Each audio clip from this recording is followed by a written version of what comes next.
What's up? Just watching Joe Coy bomb like nobody's business at the Golden Globes. It's a tough gig. I kind of feel bad for him. Um, you probably get hello, Ross Dogs. Um, I'm sure he got paid a nice chunk of change. And then you're bombing in front of the biggest industry crowd you can ever be in, which is the worst type of crowd you can get. It's like why when you audition for most TV shows like Montreal or any late night talk show. Hello, Ross. Yo, yo. Um, it's all industry. It's agents and managers, and they're not laughing. They're analyzing what you're saying. So, um, they ain't laughing. Like, do you really think an 83-year-old or however old he is, Harrison Ford, wants to laugh at any joke you're gonna do? I mean, I thought the best joke so far was Jim Gaffigan saying, "Hello, I'm not a pedophile." Thoughts on Chrissy Mayer's comedic ability? Be honest. I am honest, Ross Dogs.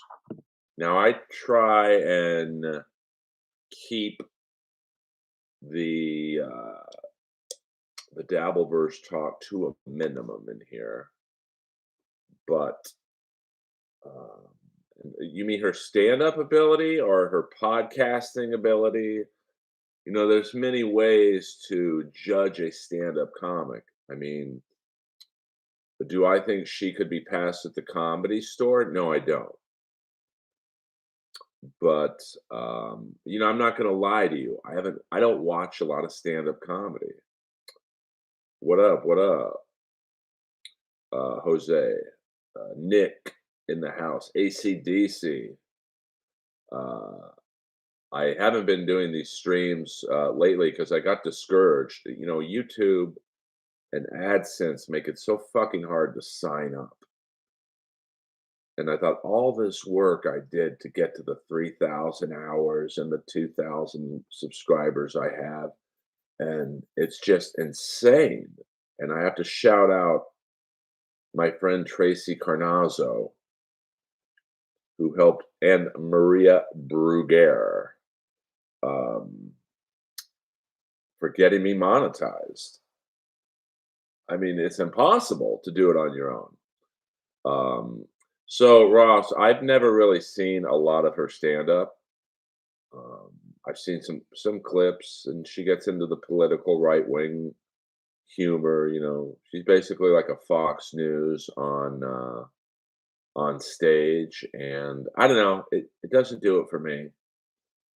Uh, I'll never say someone isn't funny, uh, but oh, hello, Furbo. Um, but like I hold everyone to the standard of could they be passed at the Comedy Store?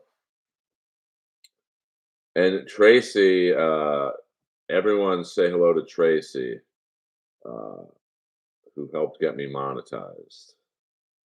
Like she went above, beyond, and sideways to help Daddy out. So, yes, everyone say hello to Tracy. No, I'm proud of you, Tracy, for figuring out. Good morning. Wow, we got people from Italy, from Thailand, the Mekong River. Tracy is a great egg. We've got more than one woman in here. Kay. Yes, she is very funny. Watch Tracy. And Tracy, I reached out again to who you asked me to reach out to. for what you need. So I'll just keep on them. I know you guys are busy watching Joe Coy bomb at the Golden Globes. Um, no problem, no problem. I mean, I don't know a lot about Joe Coy, to be honest with you. I mean, I've heard he's a joke thief, but I don't know. I do have a geographically diverse stream. Skakel Army is growing. Enlist, and I won't forget you. Like the Poison song says, I won't forget you, baby. As usual, this stream will have no theme. We've already been asked about Chrissy Mayer once. Now, you asked me if I think she's funny. I think Tracy Carnazzo is funny. I think Hannah Berner is funny. There are a lot of funny women. I think Laura Peak is funny. Um, we have three women, and this is an all-time 6 minutes in. We have three women in the house. Get it? Yes, you can. I'll do what I can. What up? What up? Grimace in pain. Four women in the house right now. We are breaking records. I'll set up a meeting with you and the boss. Um, can I ask said women their opinions on Ray DeVito? Like this is not a Dabbleverse chat, but you guys can talk about whatever you want. Yes, my Steelers did slip into the playoffs. Well, I don't know. I think if Miami wins, they go to Miami. I think if Buffalo wins, they go to Buffalo. Um, oh no, if Miami wins, I think the Steelers go to Kansas City. Okay, with five women in the chat right now, Lucy. I mean, we're going hog wild tonight on my first monetized chat. Like it's gonna go downhill from here. I can feel it. You guys in chat can talk about anything you want. Oh my God, Tracy, you don't have to stop it. I'm doing a Kevin Brennan right now. Tracy, please, I'm gonna send you the $10 back. You can't. You've done enough, Tracy. Hold on. I know how Kevin Brennan feels. Hold on. Yeah. Let's take a picture of that. Oh my God, super chat. Oh my God, Peter Brennan. All right, I'm not gonna do that. Just the first two, they mean a lot to me. Tracy, I'm gonna PayPal you that $10 back. Peter, I can't do that for you, but who bombed harder, Joe Coy today and a Jimmy Pitts set? Oh man, this is I made $12 in 8 minutes. It's more than I made last night at the Comedy Store. So hit the like button. And I said, um, when I was able to get monetized, I'm never going to ask for money. So I will try and read all the questions, free and paid. Obviously it's 27 people in here, so a little easier. So, okay, Peter, I'm gonna send Neil $2, but thank you. Wow, 19 likes. We're just going all frame the $10 after you get it. I know. I'm out of YouTube jail.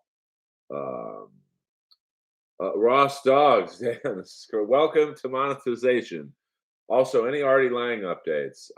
I got to be honest with you, not really. I don't really know him very well. I don't know him at all, to be brutally honest with you. Um, I did one show with him. He was judging roast battle, and he was pretty fucked up, to be honest with you. I mean, he literally fell asleep while I was judging, and I said, "This is when I was at the heckler's table." Um, oh yeah, you have to hit the $100 minimum, but that's like a month. So, although I'm not going to do this every day, um, like I'm not. I think the ability to get monetized is, it's a good side income. I mean, I don't. I do think that the super chat and super stickers or whatever the world is called. Yeah, I do entertain for free for the last 25 years for the most part. Uh, so I said, "Hey, can someone get Artie?" This just shows you how much Artie was into drugs. I yelled into my microphone, "Hey, can someone get Artie some coke?" And he literally shut up like this. And it was really sad because afterwards on the sidewalk right outside the Comedy Store, uh, um, people were, like, handing him drugs. It's like, "Fuck, man, get away, like, this guy's fucking hurting, and you guys are like, what do you think he's gonna do for you?"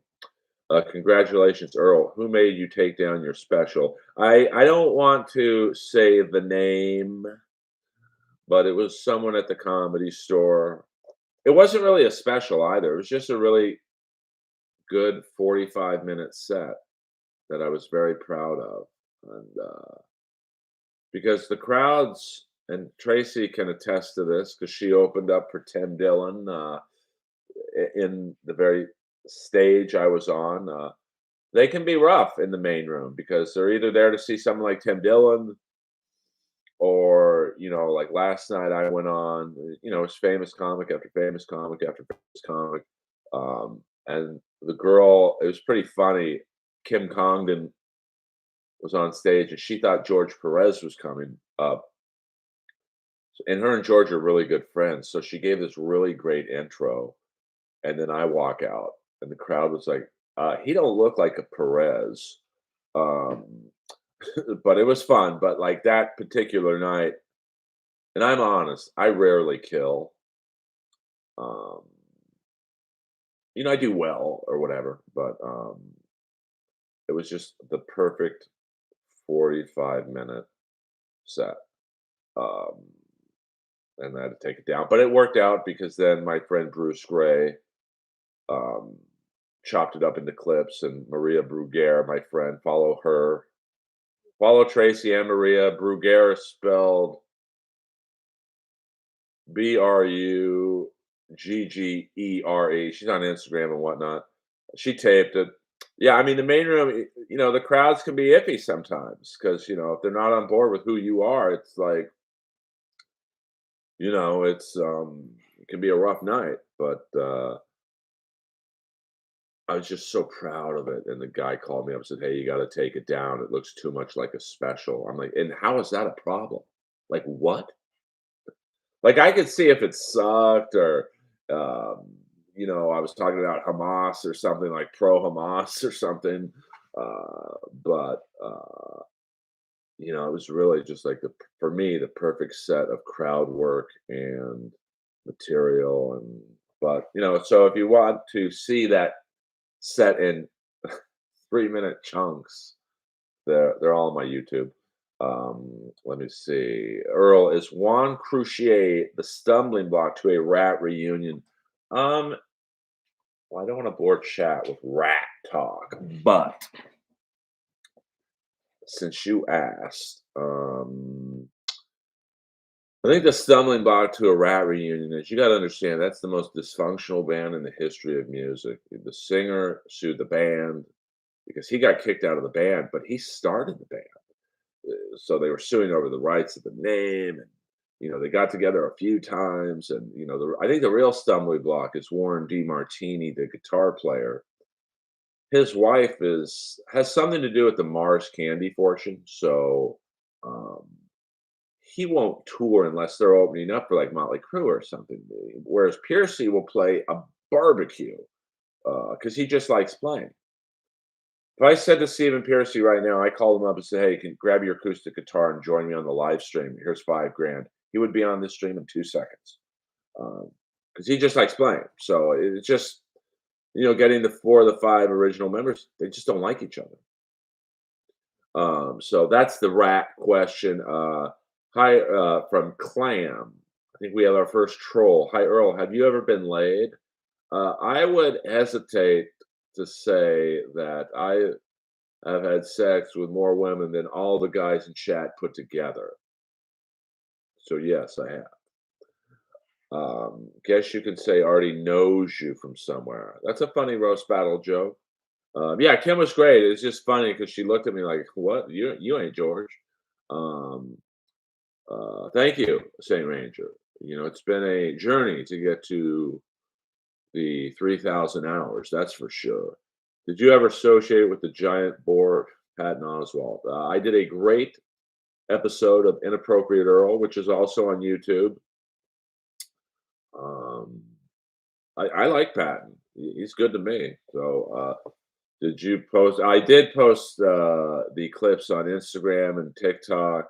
Um, well, I think ACDC, he might not be from a wealthy family, but his wife is. Um, so, Dottie Three Reps, so we might have 6 women in this chat. This is an all-time high. Um, I'm not a troll. Honest question. At 55 years old, yes, I have been laid, Clam. And if you, I mean, obviously you're not a fan of mine. Uh, if you go and look at my past, Cindy James, we might have 7 women in chat. This is craziness. I might have to cut the chat. I can't do this. Oh my God. Mario movie star Fing. Congrats on the mono and getting money for it. Thank you very much for that $2, man. You don't have to, I want to make this real clear, like I have. You don't have to super chat or I don't even know what a super sticker is. Uh, I'll never ask. And if you do donate or whatever you want to call it, I don't think of it as a donation. Uh, I'm gonna be good to you guys right now. I'm gonna give you guys a surprise. Come here, Will. Come here.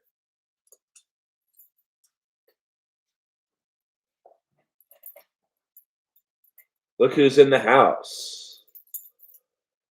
This is my baby Lois, the best doggy in the world. Lois, look at the camera. She knows she's camera ready. She knows what time. Got the Billy Idol tooth right there. All right, Lois.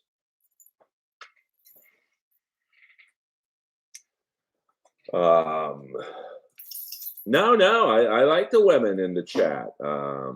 I don't think Patton Oswalt was from Epstein Island that I know of. Michael Jackson was. That had to be fucking. But Clam, let me ask you a question. We're getting back to the super chats. Don't think of it as a donation. Just think, hey, Earl's funny. I can't see him live right now, so here's $1 or whatever. So that's all. I like having women in chat. That chicks dig Earl. No, you don't have to all super chat me. Like, see, this is why my career is where I'm at. I'm telling you people, now that I'm finally monetized, you don't have to. Because the one thing I don't like about um, some of the Dabbleverse podcasts is it's turned into like online panhandling. And, I don't want, not that everyone in chat is my fans, but I don't want you guys to think I'm just doing this to get $2 from you every 5 minutes. Lois is the best. I'm going to be a very, very sad man when she goes, but hopefully that's not anytime soon. Clam, I'm a fan of yours. I first saw you on MLC and love your calls to NLO. I think you're funny. Well, thank you very much. Um, I take it. It's a tip. Yes, it's a tip jar, not a donation. Like I don't want anyone to think they, don't feel obligated. JC, salutations from Australia. Thank you very much. I don't even know if I should say this name. White Bower. Happy monetization. Thank you very much. I mean, $20 is, I appreciate it. Why won't you fly to AC for Brennan Fest? Well, this will be the only time I talk about money. Um, well, let's do it other days too, Tracy. I mean, I don't want to turn down the money, but speaking of money, it's just there's no money in it for me to fly to AC. And I can't. Um, well, no, I don't want to be like steel toe Ross dogs. I'm not going to be like, give me money or I'm not going to perform. I'm not about that. Like, I don't. I don't wanna do that. I mean, I appreciate what you're saying, but I don't wanna be like, "Here, give me money and I'll do another 20 minutes," or whatever, I just I won't do that. I make good money in my voiceover world, and uh, as Tracy will tell you, main room spots pay very nicely at the store. So this my tip jar, as William very perfectly coined it, is just like, hey, it's like Radiohead. When they released their last album or one of their last albums, I think they did it on YouTube or something, and they were like, "Hey, pay what you want. You want to rip it for free? Rip it for free." And I'm sure some people did, and then some people, you know, paid $1. Some people paid 20. Some people paid 100. So that's my attitude. Well, thank you, Dottie. I don't do the online roasting shit. Um, I if I have something bad to say to your face, or if I have something bad to say to you, I'll say it to your face. Fan of Gino Bisconti. I mean, I'm friends with them. I think sometimes I don't really like the racial stuff, but I'm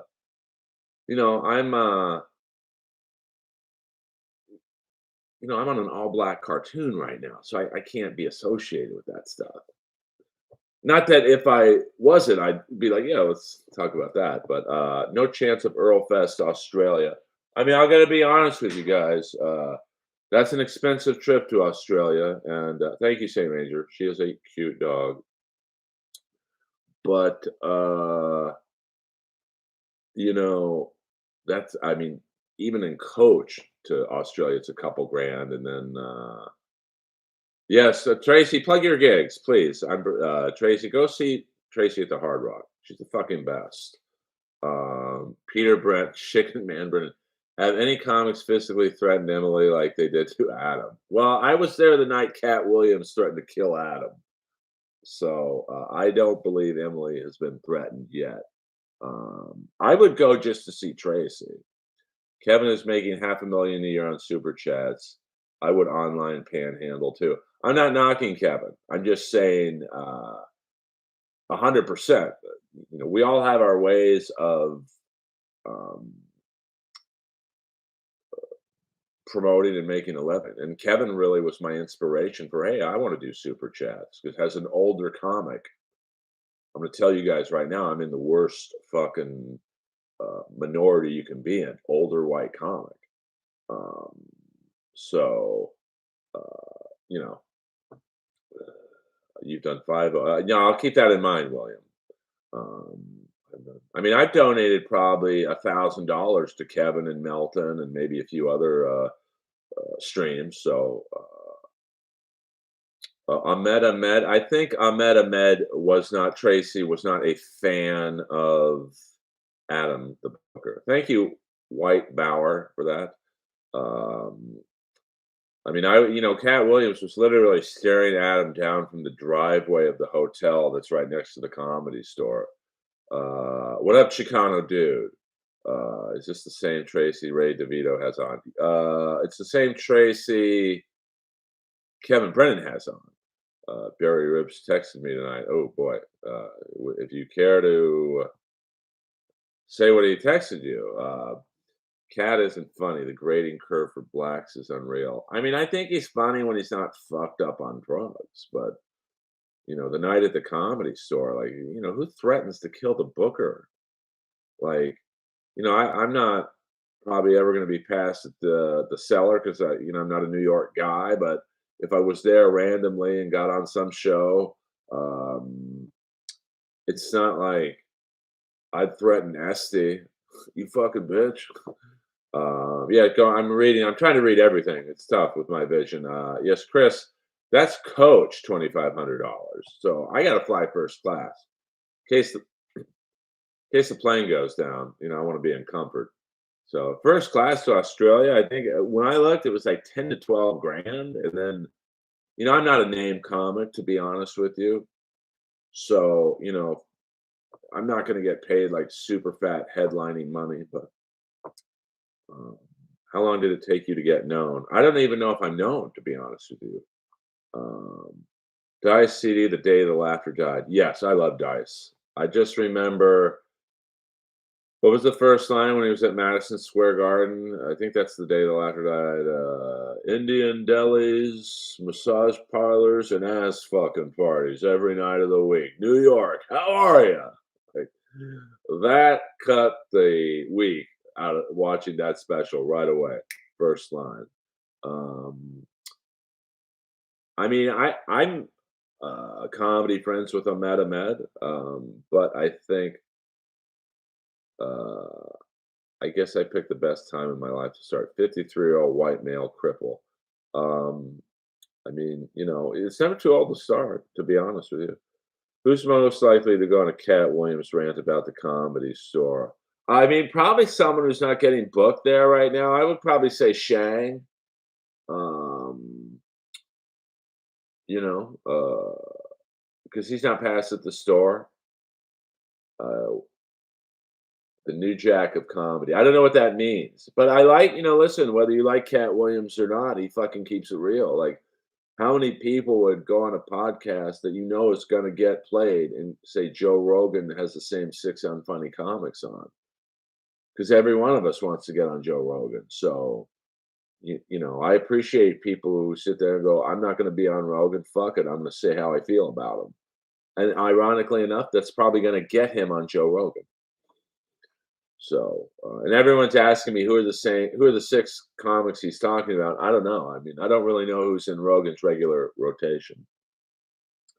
The black box is the back of the plane. That's where I want to sit. Yeah, I mean, I know it's a hacky old joke, but like, why don't they make the whole plane out of what the black box is made out of? I mean, but I guess if you're crashing from 30,000 feet, it's not going to end very well for you, no matter what the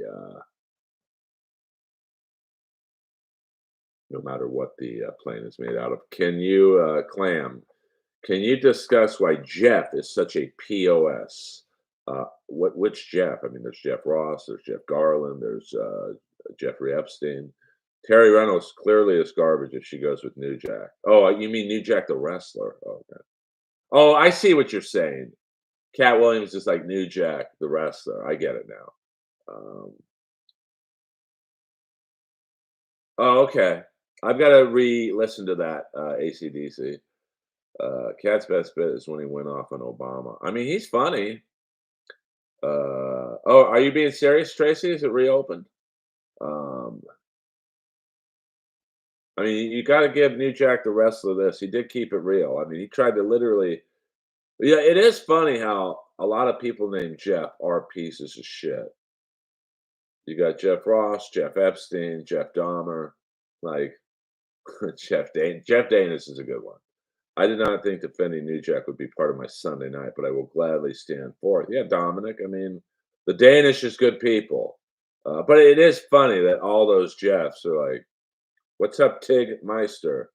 Um, you know, so this might be the wrong time to say my real name. Uh-oh, beloved chatter. Well, I mean, I'm real, so I think I told you guys this before, but New Jack headbutted me um, at a comedy show I was hosting. He just walks up to me at the end of the show and goes, "You a funny motherfucker," and then just bop. So live chat. Let me switch to live. I still don't know what the difference is. Oh, top chat. There is no live chat. It's just top chat. Okay, live chat. Um, I'm a Jeff, but one of the good ones. Oh, okay. What's wrong with Jeff? He ran a great party that Jeff Epstein did. That's for sure. Um, I just think it's funny that Michael Jackson went to his house in Palm Beach. Can you imagine how awkward that fucking thing must have been? Like, there's probably, I imagine what Epstein's house was like was there's just tons of young underage girls there, and Michael Jackson walks around for like 2 minutes and goes, "Where's the dick? Like, where are the young peepees? I'm not into that fish." Um, and not many comics names were on that list. I was kind of surprised about that. Uh, that is a new joke I did last night at the Comedy Store. It went over quite well. See, I'll do some new jokes in chat for you guys as a thank you. Uh, I don't think Epstein is still alive, uh, but um, you know, I just saw Ari Shafir. Ari's funny. Norman's funny. The annoying, overrated. I mean, I don't think. I mean, listen. When you're Bert and you're selling out theaters, you're funny. There's not an unfunny comic on the planet who plays theaters. Now, you might not like them as a comic, and that's fine. But and Theo, Dave Smith, Kill Tony. I mean, uh, I don't like Kill Tony myself just because. I mean, I understand why it's successful because shows like that and Roast Battle or people love that train wreck fucking humor. So send Ric Flair or Bob Samuda the link. I don't know. I don't even know how to send links to be honest with you. Earl Fest 2024. Oh my God. JC Gatsby, Skakel over King Cobra support Rat the headliner. I am in talks. This is breaking news to open up for Stephen Piercy in Vegas. It's Night Ranger, Stephen Piercy, and me. I would do that gig for free. Um, but in terms of Kill Tony, I mean, I watched the one from the other night. It's in an arena. That's crazy, man. Like, I got to be honest with you. Like, I was on one of the first Kill Tonys as a panelist. I think it was me, Mike Costa, and somebody else. And there are maybe 20 people in the belly room, which is the smallest room. It's where Roast Battle's filmed. And I thought this show's going nowhere. So, you just never know, to be honest with you. You never really know. Um, and now they're playing the Forum at the Netflix festival. That's crazy to me. Um, so, uh, Bridges, Daniels, Goldblum, Len, Beck, Foxworthy, Even Dumb, all decent Jeffs. Yeah, those are decent Jeffs, beloved chatter. I'll give you that. Chris Storin in the house. I just had a good conversation about you, Chris, last night at Mel's Diner with a very funny Northern California comic, a friend of George Perez's, beard, tats, very nice guy.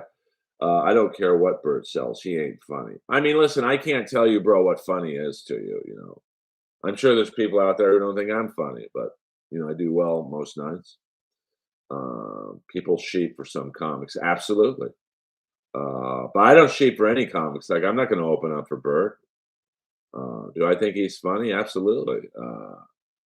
Do I think Matt Rife is funny? To his fan base, he is, and that's all that matters, to be honest with you.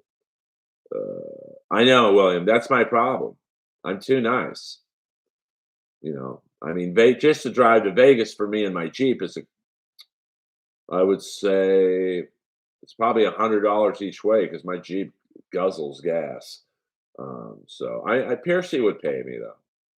I believe this is an all-time like. We just had 42 likes or 42 people in chat. This will be my featured stream Sunday nights. Um, did you escape Great White concert that night? I would have been there if it was in LA. I'll tell you that much. And here's the crazy thing is the guitar player from Great White died. I think the band leaked it out that he was trying to save people or whatever.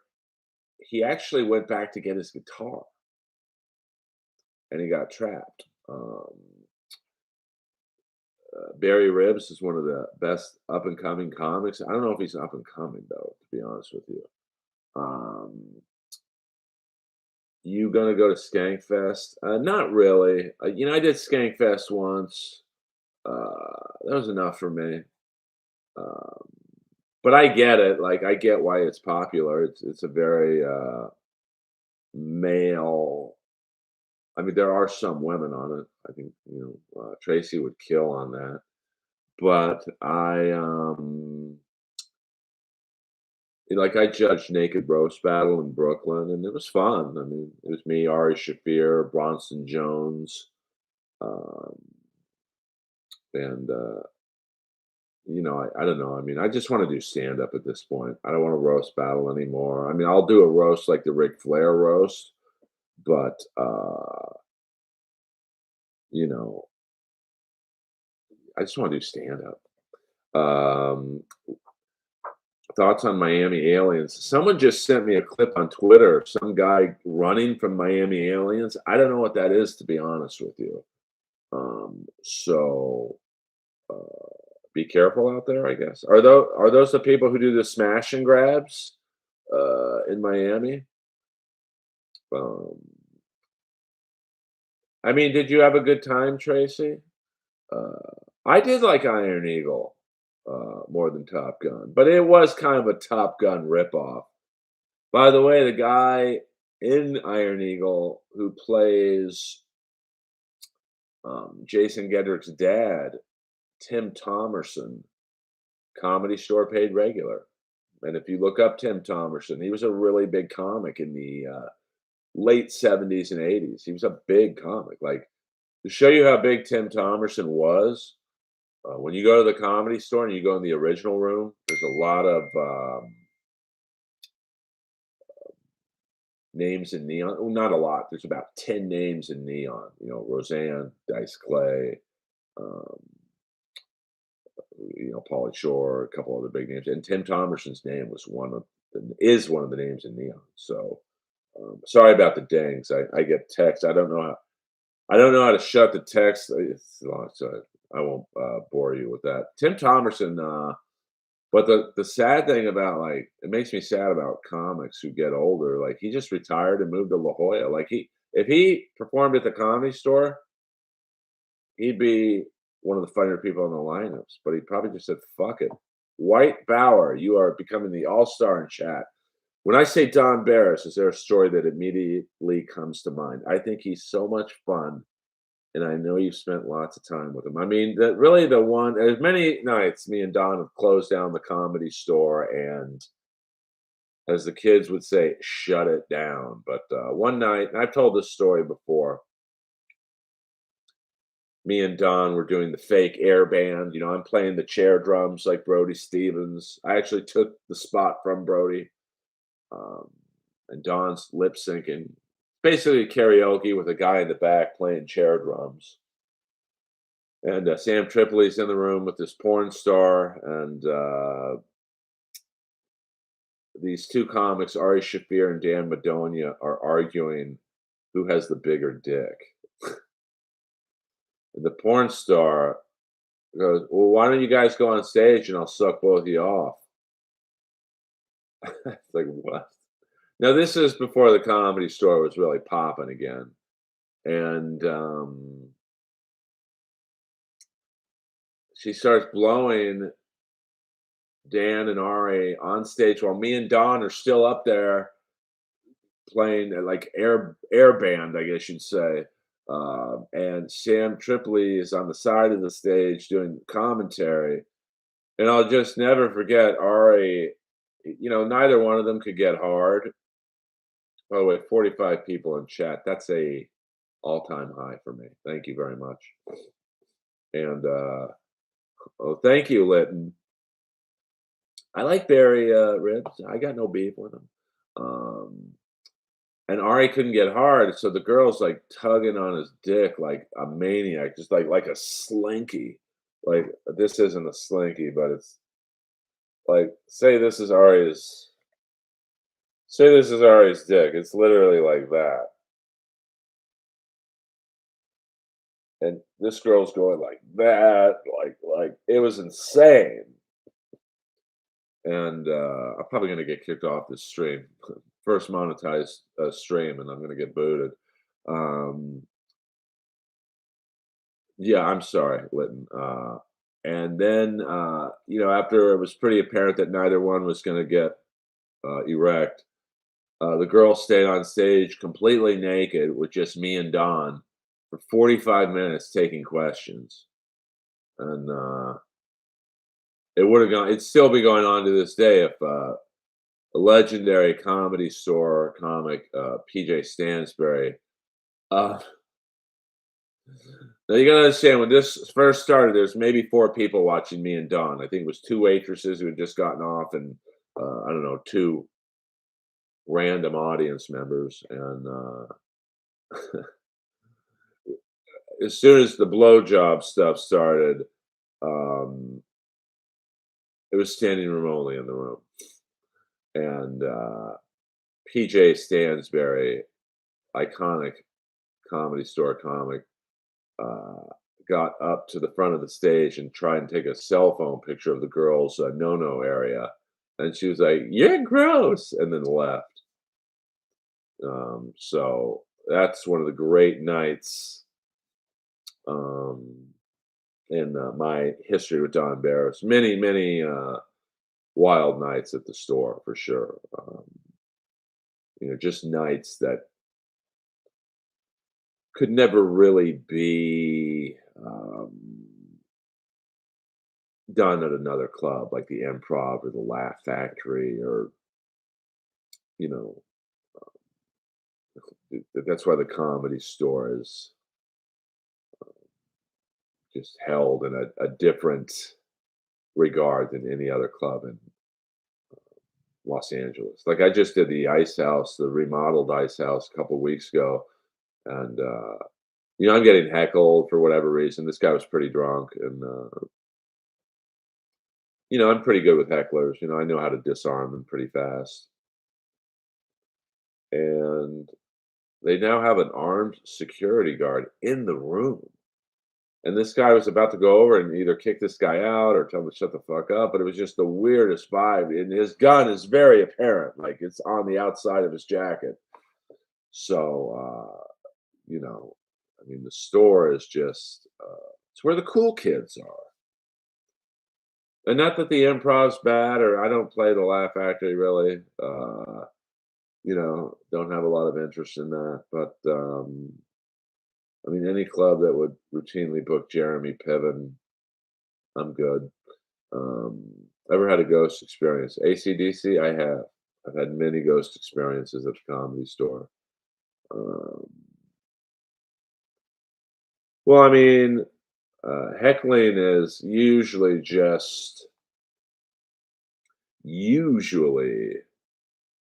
um, the heckler just wants to be acknowledged. But speaking of acknowledged, I need to get my energy drink.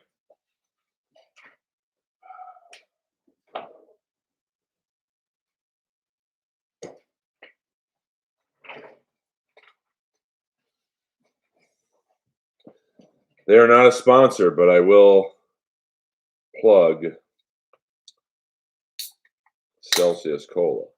Um, but there are some hecklers that want to impress their date or their friends or whatever. So, the key with heckling, and I'm sure, well, I don't know how Tracy handles it. Every comic's different. Is you have to let the crowd know that you're being heckled or disrupted, because sometimes a heckler's in the front row. Oh, thank you. These are definitely Aviator Nation pants. Very much in the David Lee Roth, mode. Um, one night I was being heckled by that Disney star. I think Kyle Massey, I think is his name. He was on some Disney show, and all the people in the back when I got off stage was like, "Do you know who was heckling you?" I'm like, "No, not really." But if you were in the back, you probably couldn't hear him heckling me. So I had to make the back of the room know, "Hey, this guy up front's being a dick." And then, you gotta make sure the crowd's aware, because a lot of times they aren't, and then the comic comes off like the dick. You have to order the Flare energy drink, and I don't know, if I don't like it, I don't want to be stuck with 11 more cans of it. Let me see here. Joey Diaz. Yeah, I mean, yeah, if you've been around the Comedy Store long enough, you've had a ghost experience. To be honest with you, um, Peter Chicken Man Brennan, update on the Joe Urell and Frank Castillo friendship. That's a deep cut. Joe Urell, by the way, did this painting, half Earl, half berry jelly. So I don't know which way to move the fingers. Um, I don't know. I don't keep up with other people's feuds, but Joe keeps it real on Twitter and talks about the lack of handicap access to most clubs he plays. So I'm not sure, to be honest with you. But Nikki Paris is great. Beloved chatter, $2. Ever see Cinderella's ad for Pat's Chili Dogs? I have. And it's really sad because the guy at the end who's deep throating the chili dog, the original drummer from Cinderella, Destra, Tony Destra, he died in a car crash right before they made it. And that's how Fred Coury got the gig. Like he literally was leaving a gig, and 2 blocks away from the club, the other members of Cinderella heard the crash. So, and then I think Michael Kelly Smith, who was the lead guitar player for Britney Fox, he was the original guitar player for Cinderella, but the record company said he's too ugly, get rid of him. And that's when they brought in Jeff LaBar, who was kind of looks like Jake E. Lee. And I met Jeff LaBar when I was playing Zanies in Nashville, and he was so fucking nice, man. And we talked football because he was an Eagles fan, and it was just sad. He died, I think, maybe a year after I met him. Yeah, Vince Neil, out of control, Tracy. Like he only served 30 days for that. 30 days in prison for killing someone. That was the 80s, though. I love Earl. I'm not sure how he listens to hair metal. I love hair metal. Like if you listen to hair metal, but you don't see the pictures. It was actually sorry, Lois is sick, so she coughs. It was actually a Pantera, Chris. Williams. I knew I had to beat William to the punch on that. So, but if you listen to like a Rat album and you don't, like Rat hit a stretch where they kind of look like gay pirates, especially in the Lay It Down video. But if you listen to the song "Lay It Down," that's a great song. It's Warren D. Martini and drop D tuning with a great opening riff, and Juan Crochet's bass line, is awesome, and Robin Crosby's secondary guitar work is great, and Blotzer is a great drummer for Rat. So, but if you see a picture of them, you go, "Oh my god!" It's the same thing with like Steve Stevens. Steve Stevens is one of the best guitar players of all time. But if you see a picture of him where he kind of looks like a Jersey Shore housewife, you're like, "Oh my god, I can't listen to this guy." But Steve Stevens can play anything, anything. Trust me on that one. Speaking of Steve Stevens, let's do a ray gun celebration for monetization.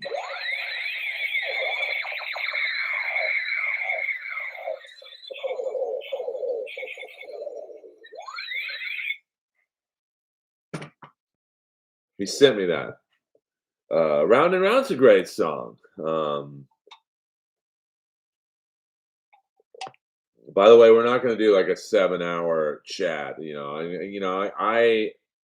gonna do about an hour, maybe an hour and a half. I don't like to drag these things out just to chase cash. So you need to get Steve on here. Oh, he would too. Like we talk maybe once a month on Instagram. He's very nice. You can't see it, but in this box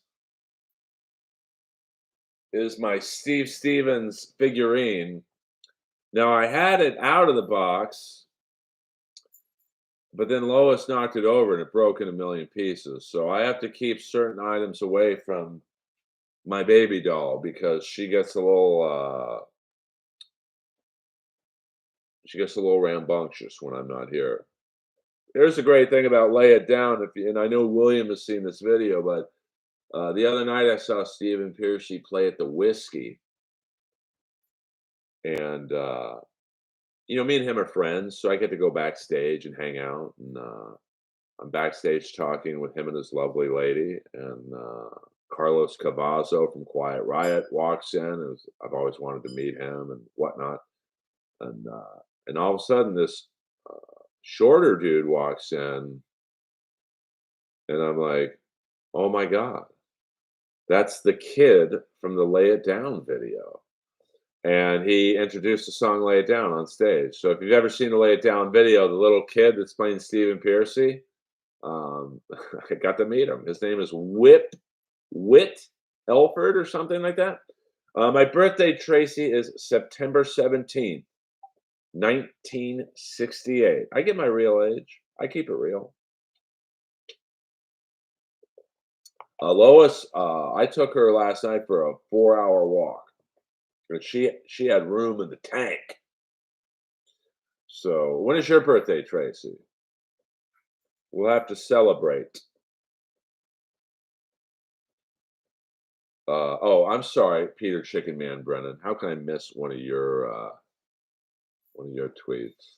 Or what gets more views? Jeff Ross on Inappropriate Earl, Kevin on Blocks, or Mencia on Rogan? Actually Jeff Ross has been on Inappropriate Earl.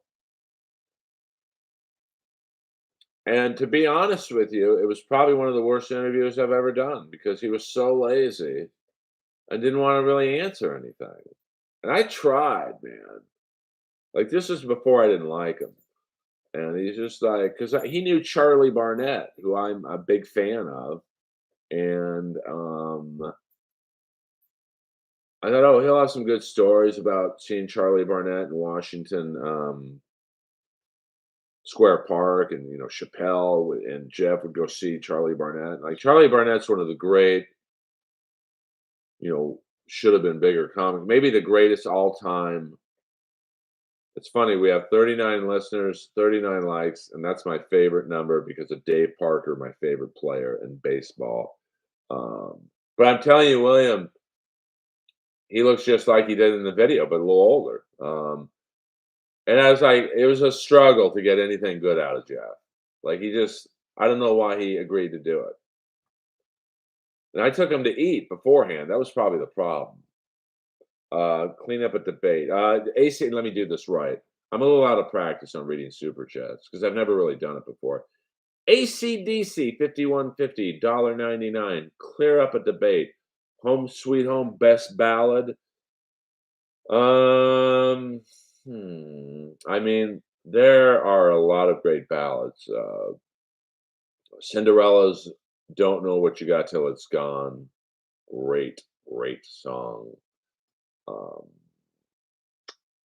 I mean, Rats Giving Yourself Away is a great ballad, although I would honestly say that Stephen Pearcy probably doesn't have the greatest voice for ballads.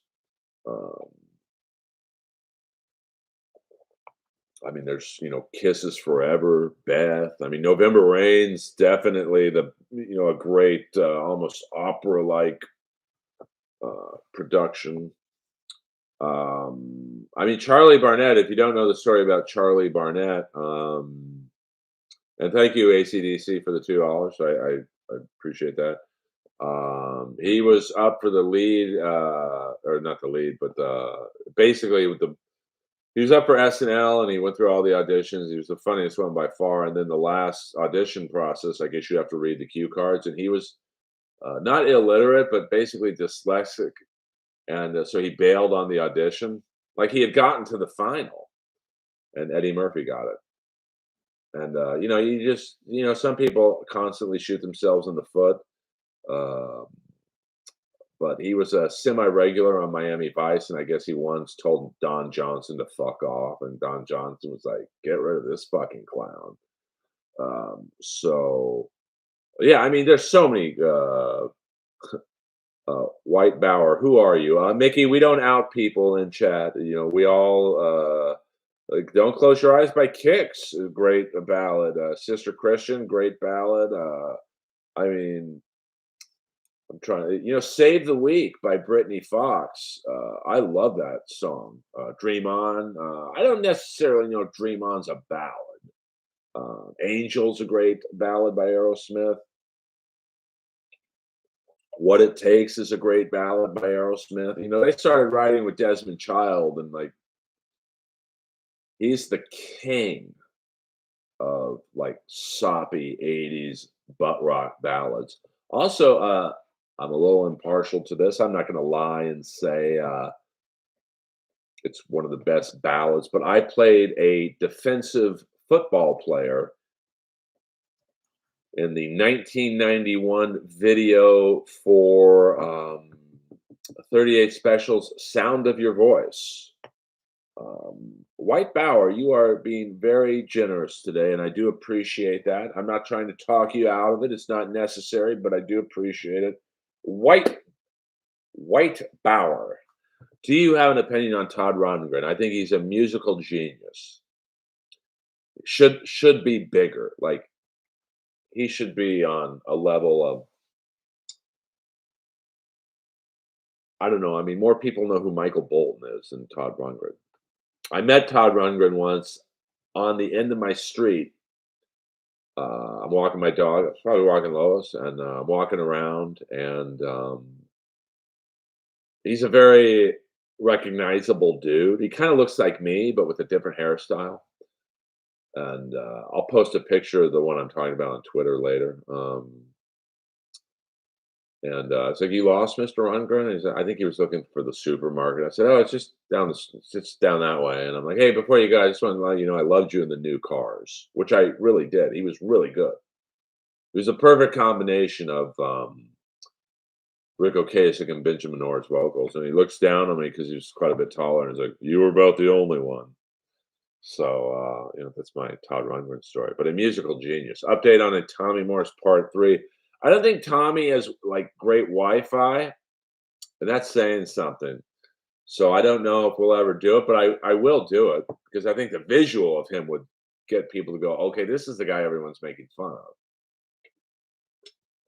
Great White, Save All Your Love is good.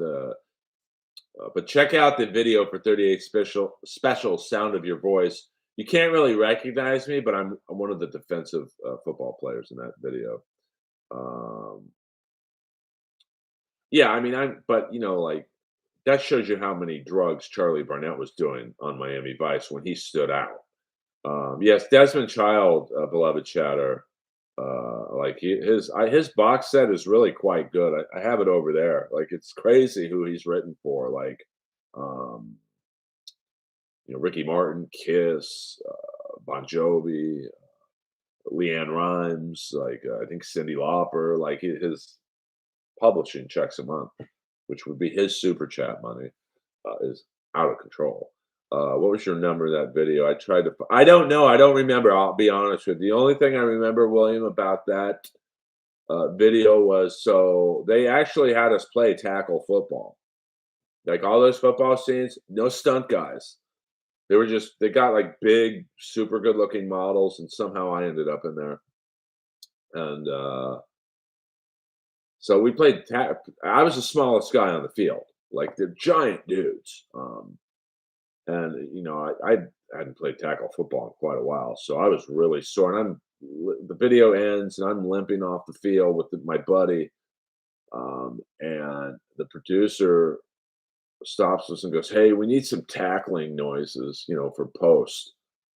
Um, and so this guy was quite a bit bigger than me. I mean, I would guess he was about 6'4", 230, 240, and I was at that time, I don't know, 6 feet, 195. And so we had to, for like 10 minutes, tackle each other and hit each other. And fuck, man, I was sore. But that was a fun video to. Oh, I'm being mentioned by Barry Ribs on Twitter. I can't look. I'm a one-man operation here. So uh, I'm not a huge fan of Des Dickerson ripped me off. I paid for one of his fucking Asian headbands, and he never sent it to me. Um, Sublime. I'm not a huge fan. What's their big hit? That's probably about the only song I like, to be honest with you. Slaughter had some good ballads. My favorite Slaughter song, AC/DC, is "Burning Bridges," which is a song about Vinnie Vincent. Sublime is for the Browns. I am brown. I'm brown too. I love these chats. Um, yeah, I just never got into them, William. I'm not hating on them. I just don't. Hello, Staggy. Ma. King Edward Van Halen didn't ask for any dollars doing this solo. I was just telling someone about that. ACDC. There's a really funny YouTube video of. Um, I think it's the only time he played "Beat It" live, and so he starts the solo, and then Michael Jackson kind of goes the other way so he can get the shine, and these five like very gay background dancers like circle Van Halen, and you've never seen a solo sped up so fast. Oh yeah, I mean the cheerleaders in the 38 special video. I don't remember meeting them, but I don't know if they were there the day before or I don't recall them. And trust me, this was a how old was I when that this was a 23-year-old Earl in that video. I would have remembered them. Queensryche, I've seen them. I saw them at Rocklahoma. I felt really bad for them because the band before them was Jackal, and Jackal puts on a really fun show. And so Jackal finishes their set, and then they do a meet and greet, and everyone went to go to the meet and greet. Um, but Queensryche, very good band. You want to listen to some really good Eddie Van Halen stuff? Look up the Wildlife soundtrack on YouTube. I don't believe it's on Spotify. And look up Wildlife end credits. Um, and there's a great instrumental jam. I would play it, but I don't want to get kicked off my first monetized stream. So if you let me, without playing it, let me look up the title. Let's see here. I'm gonna turn on the lights because my vision ain't the best. Um, let's see what.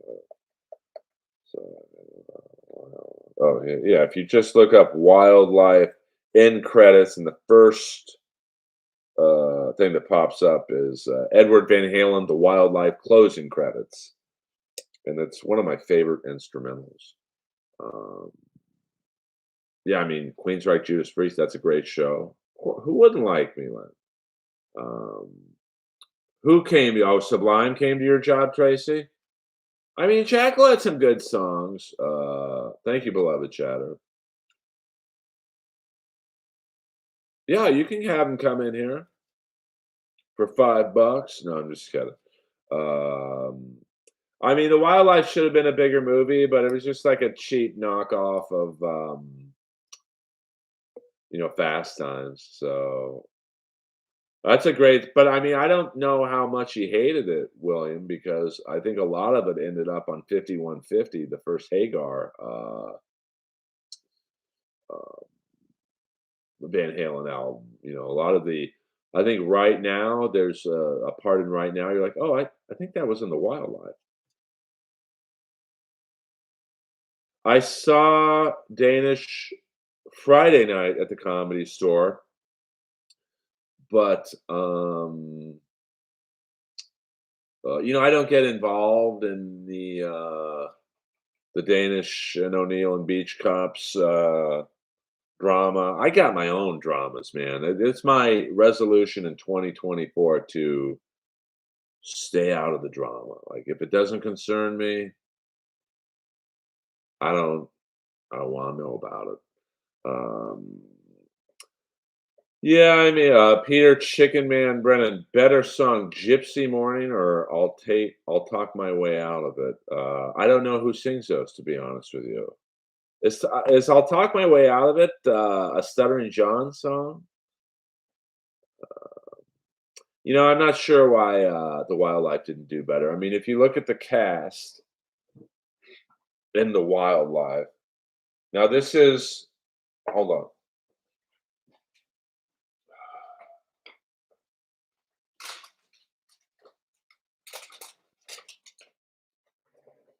I'm a little hungry right now, so I'm going to be unprofessional and um,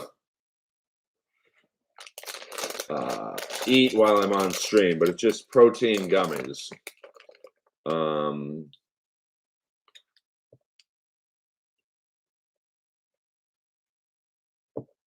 that's what I thought. What AFU? What's AFU? ACDC.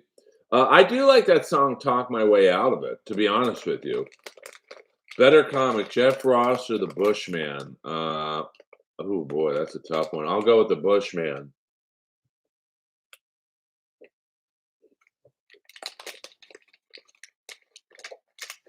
I don't know the brand name, but it's they're like protein gummies.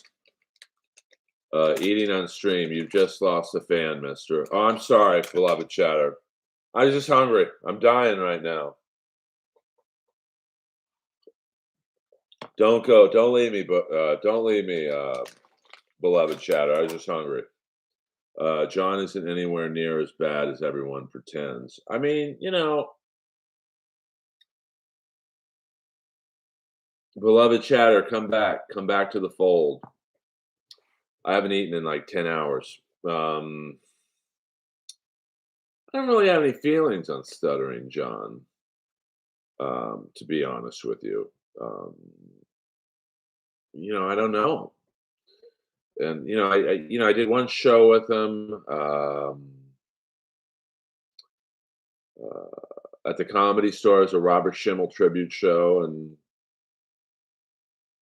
I don't know. I mean, to be honest with you, he's he was in over his head on the lineup. It was all Comedy Store paid regulars and him, or mostly all comedy. I mean, who was on the lineup that night? Tony Hinchcliffe, Tripoli, me, Adam Hunter, Carmen Morales, a couple others, and John. And I mean, he did okay, I guess. But it wasn't like I don't think I've seen him since. Yes, the Mad Hunter, Adam Hunter. No, I don't know how to cook, William. Is The Exorcist original still scary to you? Not really. I tell you what's still scary to me is if I watch it in the dark, the original Nightmare on Elm Street. I went to high school with the drummer from Jane's Addiction, Stephen Perkins. Um, Bushman does like to party. Absolutely. Um, I'm glad, beloved chatter. I was just jonesing right now. I mean, I'm going to go for about maybe another 20 minutes, but you know, Adam Hunter's dad, I believe, managed Alice Cooper. Well, listen, I don't tell other people what to do, like in terms of their streams. I mean, obviously, the stream's been consistent tonight with about 40, which is a lot for me.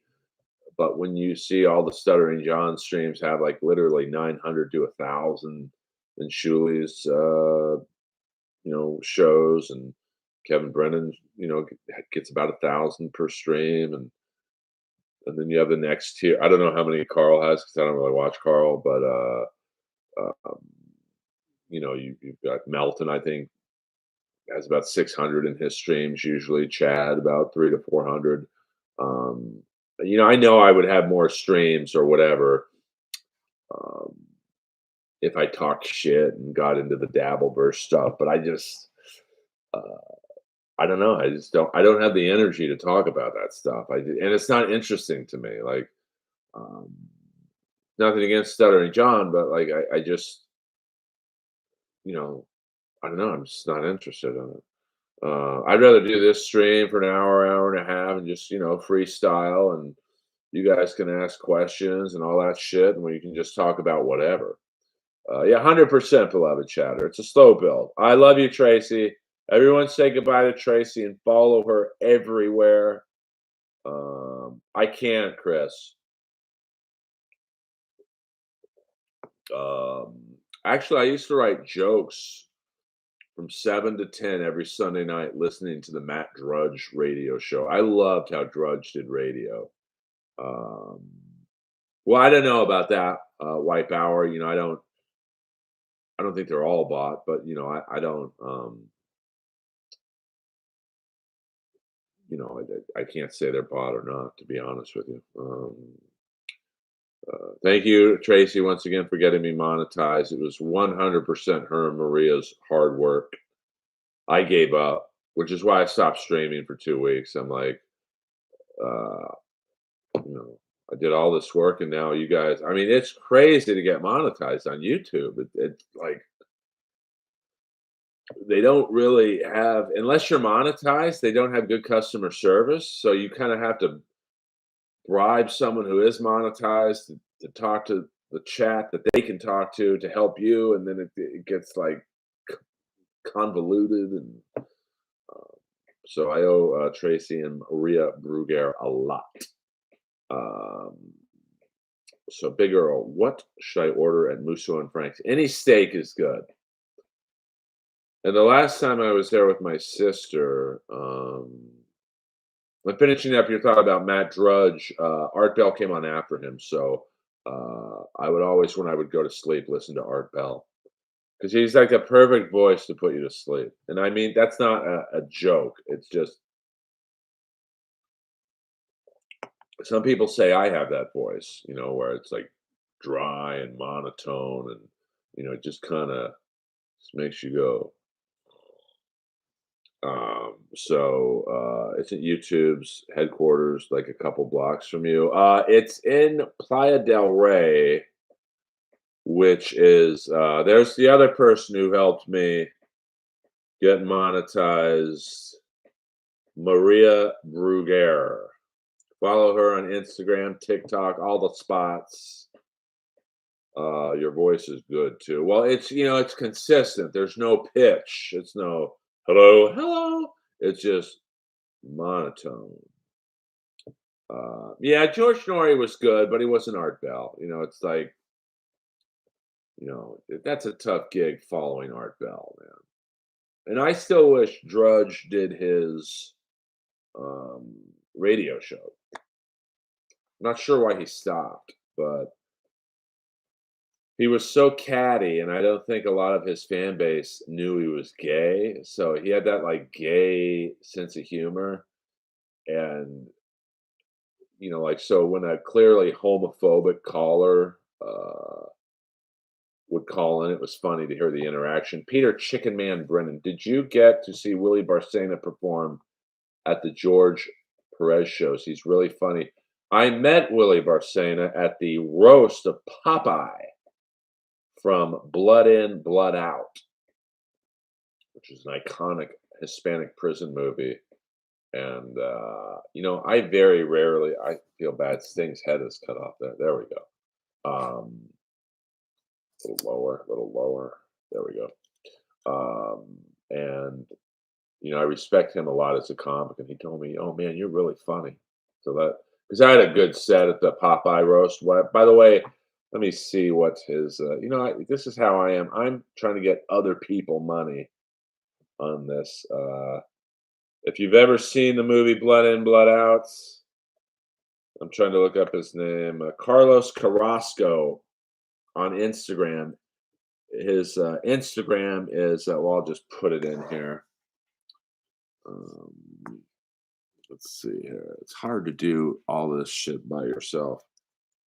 Pop. Uh, if you look that up on Instagram, you can see the roast of Popeye. It's on his Patreon. I get no money from it, so but it was a really fun night. George Perez, Edwin San Juan, Martin Marino, myself, Frank Castillo. Uh, Man, if every gig was like the roast of Popeye, I would not be so angry. Um, Willie Barcena cussed out Mitzi during his showcase. He keeps it real. I didn't know that story, but you know, what about the pot pie at on Thursday nights? I mean, listen, allegedly, uh, you can't go wrong at Musso and Frank's. Uh, yes, I am, Maria. Yes, I am. I am low on money. I need super chat money. No, I'm just kidding. Thank you to all those who've donated. I don't know if there's a way to figure out. Let me see. Fan funding. Let's see. Okay, wow, it's a lot. Thank you to Tracy Carnazzo, Peter Chicken Man Brennan, Ross Dogs, Mario the Movie Star, JC, White Bauer, the star of the chat, beloved chatter, ACDC. Thank you very much. Um, that's all on that. Yes, the Chon Chon guy. Um, he was awesome. I mean, I love Blood In, Blood Out. I like that's a movie. It's like the Mexican Goodfellas. You can see it 1,000 times, and each of us was playing a character from the movie. And you might say, well, Earl's pretty white looking. There were not a lot of white actors in Blood In, Blood Out. Who on earth could Earl have been played? I was Big Al. So Earl is learning. I'm trying, beloved chatter. Oh, okay. See, I didn't know that, Chris Mack. Um, I mean, how about if I just did that? I think um, Peter, yes, no tortillas here. Um, I really sunk my teeth into that role. Cap's fourth line wrecked the Kings today. Took my daughter. Yes, Tom Wilson, that bastard. Hate that fucking guy. But I had on good authority the Kings were trying to get him over the summer, but they just didn't have the money. Check of the day, though, was from LaFerriere, number 78 on the Kings. He hit I think, the Finnish defenseman on the Capitals. Clean hit. Greatest comedy, easy money. No, I would say greatest comedy is Caddyshack. I mean, that's just like the perfect comedy. Um, Maria is not just using me. White Bauer. How dare you? Wilson is the guy you like on your team, and everyone else hates him. Yeah, I mean, he's a great player too. Like that's the thing that sucks is like he's not just a player like who does cheap hits. Like he scores goals too. Like he's a 20, 30 goal guy. I mean, he can keep up with Ovechkin, like in terms of the pace. So, um, you know, I would love to have him on the Kings because he's exactly the Kings are not an overly physical team. So, they I mean, Grunstrom is a pretty physical guy, but like he's clean. Like, every team needs a player like Tom Wilson who will do over the top hits. Bob Probert, rest in peace, one of the greats. This is not Red Bull. This is Celsius Cola.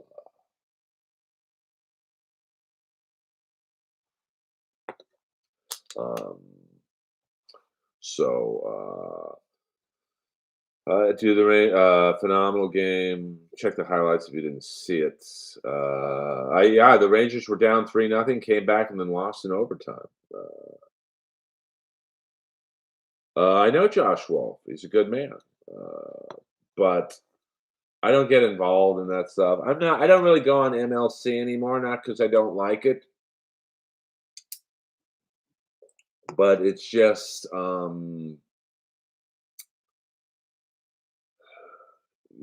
just know I'm pretty happy in my life. Uh, so I don't the Dabbleverse stuff, Steel Toe, Stuttering John, Chad. I mean, it's not. I just want to do my stand up, man. White Bauer, $2. Favorite cheese. I like vegan cheese, which is crazy because I'll order a burger from my favorite Postmates, Swingers, and I will get vegan cheese on it. Well, beloved chatter, people can bring up the Dabbleverse in here, and I'll talk about it. I'll answer any questions. But and I probably should say I'll answer Dabbleverse questions only for $5 and up. But I it just like it's not my world. But I'm friends with everyone in it, so I think that's why people come in here to talk about it. You like the Motley Crue cover "Toast to the Town"? It's okay. Uh, Swingers, hello. Swingers is a great diner in the uh, West LA area by the Beverly Center. It's the go-to diner for late night comics. Um, Great burger with vegan cheese, no doubt. But it's ever since the pandemic, its hours are weird. Dabbleverse will give you cancer if you let it. It needs to be renamed to take the power from Carl, who is unworthy of wielding it. I mean, Carl's the guy, to be honest with you, I know the least. Um, I've listened to him a few times. I mean, listen, he's making a lot of money. I mean, he was first up on the Stuttering John stuff. Who are these podcasts? See ya, Bruguer. Good luck at the poker tournament. It's like Steel Toe. I listen to the least, but I've talked to him a few times on Twitter. I mean, I keep everyone. This is why I like Kevin Brennan. Kevin and I think at one point we're getting to be online close or whatever. And he's like, "Earl, keep me at a distance. I'll turn in you at some point." Um, so I don't. I keep the whole Dabbleverse at a distance. And I don't. Even though I was on the great Pat Dixon's stream the other night, last Monday, I don't, and it was great because we didn't really talk about the Dabbleverse. But I don't really like being guest on Dabbleverse related shows because then they all get snipe streamed and then I get roped in on look at Skakel, like fuck that, man. You got something mean to say it to my face. It's a little harder that way. And I said it before, I don't mean say it to my face so I can hit you. I just think that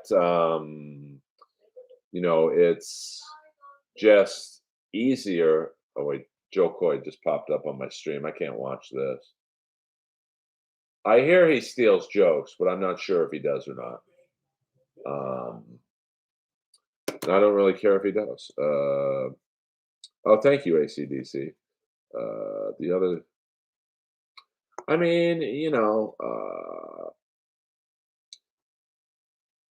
I'm not shitting on the Dabbleverse. Where does Don find people who are in the Ding Dong Show? All over, man. Old School is a funny movie. I love Animal House is a great movie too, though. Yeah, Pat's great. I don't even know him that well.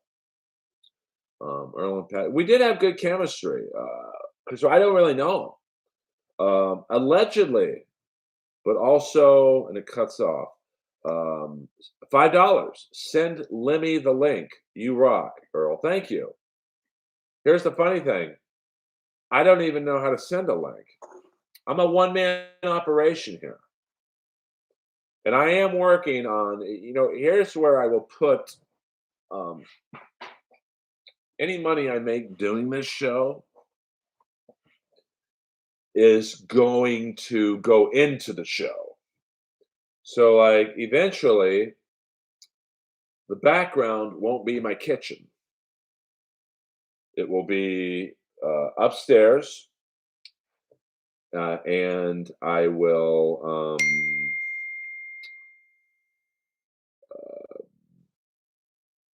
have a nice background. I mean, it'll be, of course, the Earl sign is a staple. I might have another neon sign, over here or whatever, and then the Joe Urell painting, and I'll have some wrestling bullshit too.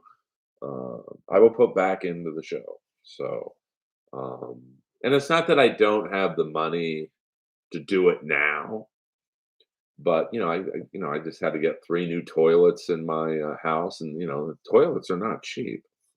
And no, I didn't like blast into them. I just my toilets were made in 1993. They had a good run. Hello. Um, Beth is a great ballad as well. So, and thank you for all the people who, as William Zoom say, not donated, but you put money in the tip jar. Beth is a great ballad. Yeah, I didn't watch the Golden Globes. I mean, I definitely have done that, to be honest with you. But I have a great plumber. But that was like, I don't know, each toilet was like $500, and then the labor, and so my money that I have for you know uh, my comedy money and stuff, paid for that. But like, the money I make from the streaming will go back into the stream. Because I know my background's not great, but that is a pretty cool sign. I gotta say, if anything, and I'll get like a better, like right now, my uh I'm doing this off my iMac camera, and Jordan, you are out of control. Uh no, no, I once shit in a bidet because I thought it was a toilet. Well, they do up to 30 years old, William. Jordan the line days with Jordan the line, $20. You blew out 3 toilets at once. That's the butt of a man in West Hollywood. Thank you, Jordan, one of the great check out, and that was unnecessary, Jordan. Check out, Days with Jordan the Lions, the number 1 travel vlog on earth. I mean, this is a very low tech stream, to be honest with you, but, thank you very much for, Jordan's one of my inspirations and streaming, along with Tracy and Maria. They all helped me get monetized, so I very much appreciate it. Yes, David Soul, rest in peace, and rest in peace, the girl who played Lacey Underall in Caddyshack just passed away. I think the same day as David Soul. So, I want to say her name was Tracy Morgan, but I know that's not her name. Some Cindy Morgan, I think. Bills just won, so I think the Steelers playing Kansas City next week, if I'm not mistaken. Oh, I mean, the guy, and is a very honest guy. Who's my plumber. He said, "Dude, you're all 3 toilets are about to fall apart. The little drainage things at the bottom of the tank were all rusted, and they were leaking. So it was just, you know, uh, you know, it needed to be done. What's the primary mental issue Ray DeVito is dealing with, in your view? I don't know, to be honest with you. I don't know him that well. Um, I mean, I don't think, the Dabbleverse is kind of like roast battle, where it's not a great world to be in if you're not mentally all there. You like not knowing Ray very well. Just on streams and whatnot. He's constantly shit on. You're not funny. You're a fucking loser. Your chin this, and his troubles with women or whatever. That gets old, man, after a while, and it's like, fuck you guys. But so that's why I don't get involved in it. David Soul does rule, and very talented musically. He's kind of like Paul Williams, the guy who played Little Enos in the Smoking the Bandit movies. Uh, well, I mean, I was fine with getting new toilets. Yeah, I tell you, man, at least I'm honest, beloved chatter. Uh, yeah, David Soul passed away, Juan Santos, along with Cindy Morgan from Caddyshack. Yeah, she was, she had a nice run, and then it's Yeah, Leroy, Sambo's. There's still a Sambo's, Jordan, in Santa Barbara, but I've noticed they've taken down the logo. Last time I was there, we won't say with who, but um, uh, you know, I noticed that they took down the logo. But great omelet. If you're ever in Santa Barbara, go to Sambo's for breakfast. No, he's a pretty honest guy, William, to be honest with you. Um, I'm supposed to go to this poker party, even though I don't play poker. What did you think of the fat black hairline Sting had in the pay-per-view? Overhead shots were dirty pool. I mean, it's a good way to hide the hairline. By the way, I will be in Greensboro, Jordan. I'm waiting to see who Sting's last opponent is. Paul Williams is very talented. Like I never knew how many hit songs he wrote. Um, and David Soul was not quite as proficient as Paul Williams, but pretty good. Uh, yeah, I mean Paul Williams. It didn't really hit me like how. Like to me, he's Little Enos, but he's much more than Little Enos. Well, you will see me there if it's a good opponent, but if it's like some nickel and dime, like I don't know, they're having him go up against the acclaimed, I'll just watch it on TV. But I have a feeling, if it's like Ricky Starks and Big Bill, I'll go because I'm friends with Big Bill. It's been a long time, ACDC, since I've seen Salem's Lot, but I liked him in, I believe it was Magnum Force. Um, Peter Chicken Man Brennan, you do a good job covering up your identity by throwing in a wrestling question. I'm on to you, Peter Chicken Man Brennan. He knows all right. I think Sting had checked out at that point. Um, is it a poke her? Well, who knows? There are some women that are going to be at this thing. Paul Williams is. Oh yeah, I mean Paul Williams is legit. Like, I would like to have the money he made in Rainbow Connection. Fuck yeah. I mean, people don't understand how much money you can make in publishing, man. I mean, Paul Williams. I mean, David Soul probably still made decent money off that one hit song. Peter Brennan is great. He's in all the chats. He's funny. I mean, Kevin Brennan's like, who is Peter Brennan? I need to know. The Johnny Carson episode where Paul Williams comes out dressed in Planet of the Apes character. Yeah, that was pretty funny. Probably couldn't do that now, but um, it was. Is CJ Perry your new comedy manager? She's hot, man. I met her uh, with Miro at a comedy show I did at the Lucha Brothers store. Penta and Ray Phoenix. They have a store in Pasadena, and there was a packed comedy shows, all AEW guys. Lance Archer, Trent Beretta, Powerhouse Hobbs, Tony Schiavone. I got to meet. Who else was there? Caesar Bonino. Who do I don't think he's in AEW anymore, but he's a fucking giant. Um, and it was a great um, night, and all my wrestling jokes were. Her body looked great. Yeah, that cat's. I mean, she's beautiful.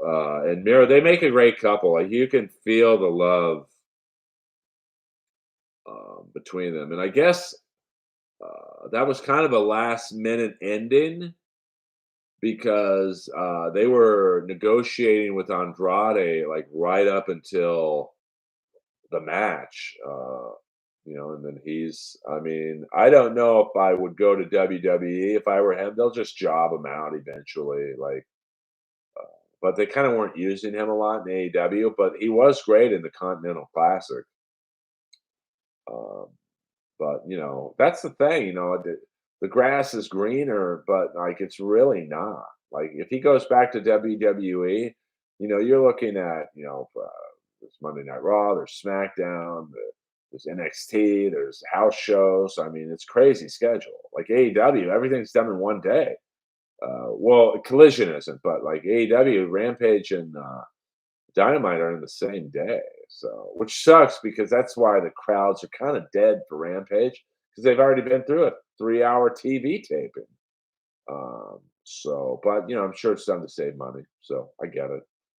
Um, but who am I to sit there and say how Tony Khan should spend his money? Um, Thoughts on the Devil storyline? I thought it could have been done a little better, to be honest with you. People leave WWE because they want to have better matches. Then they go back to WWE because they want to be in storylines. Yeah, I mean, and they want that WrestleMania moment. Like, no matter what anyone says, like I've been to WrestleMania, 39 in LA, the second night. It's a pretty fucking mind blowing experience. Like, it just as a fan, I was like, wow, this is like special. But someone like Kenny Omega, MJF, Wardlow, they want that WrestleMania moment eventually. But the travel schedule is like 100 times harder. Like I think Dolph Ziggler will thrive in AEW if he goes there. He's now in New Japan. I think they set up an angle with him in Finley, and he'll kill it over there. And he'll kill it in AEW. I thought he should have been the devil, to be honest with you. Um, yeah, I mean, I think it depends where they're at in their careers. But yes, Michael Anthony, amazing. Um, Background vocals. He was a huge part of the sound of Van Halen. I mean, it's tough to give anyone else credit with arguably the greatest guitar player of all time, but Van Halen's rhythm section was, pretty spectacular, to be honest with you. Um, well, I don't know if Andrade gets along with Triple H, who runs the show now, so we'll see. Um, but realistically, if you look like, say, this WrestleMania, what place would Andrade have in WrestleMania? Like, you're probably going to get The Rock and Roman Reigns, and then you get Cody and whoever they put Cody up against, and then you got CM Punk and was it Seth Rollins? So you're already at the best, you're going to be fourth on the card. So you got to figure the women's match will probably take precedence over whatever Andrade is doing. So now you're fifth on the card. So the Stephen Pearcy show, Jordan, was spectacular. The kid from the Lay It Down video brought them out. Um, yeah, I mean, Rumble, I've been hearing rumors that my friend Sean Spears will be number 10.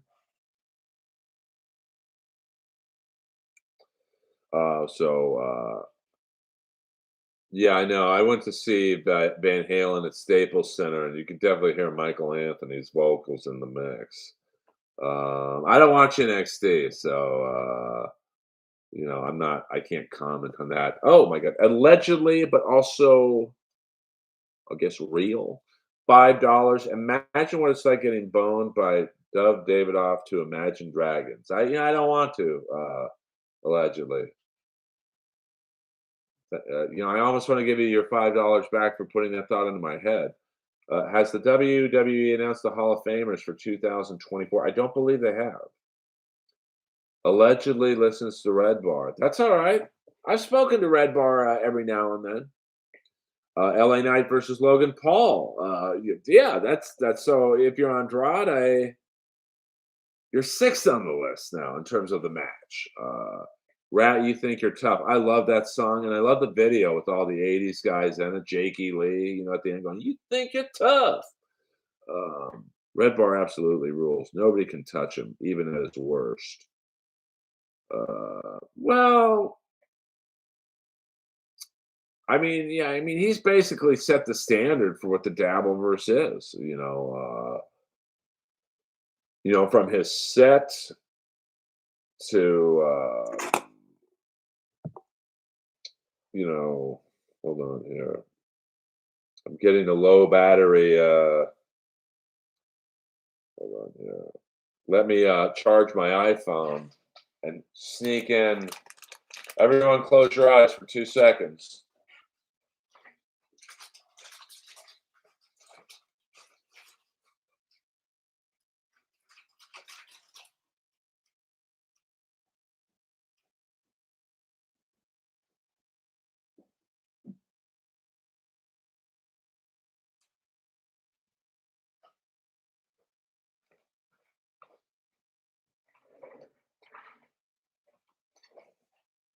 Sorry, I had to, your chatters are cheap. Well, they all can't be you and Tracy and Jordan.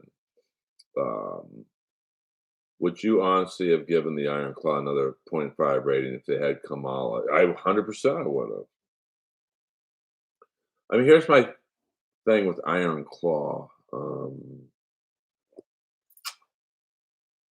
It's a great movie if you don't know the story.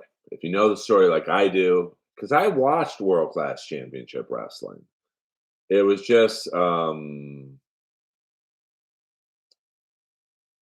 it just, I don't know, like the Bruiser Brody guy, he kind of looked like him, but not really. The Harley Race guy's a method actor, but he didn't really scream Harley Race to me. The Ric Flair was awful. I thought Zac Efron should have been Kerry Von Erich, who was the real star of the family, to be honest with you. And the guy from The Bear should have been Kevin Von Erich, but Zac Efron's the bigger actor, so I get it. But it's a good movie. I mean, if you know the story like I do, I'd give it a 7. If you don't know the story and you're not a wrestling fan and you just walk into the movie, it's an 8.5 out of 10. Thank you, Dr. Chow. $1.99. Congrats. You a pro YouTuber. It took me a long fucking time, to be honest with you. No, no, no, no. Days. He's one of the White Bauer is probably the most frequent contributor tonight. So he's a good one. Yes, David from Donut City, the great Hart Bachner. Uh, it's funny, I got to meet Chris Penn a few times. I used to, in my early years of stand up comedy,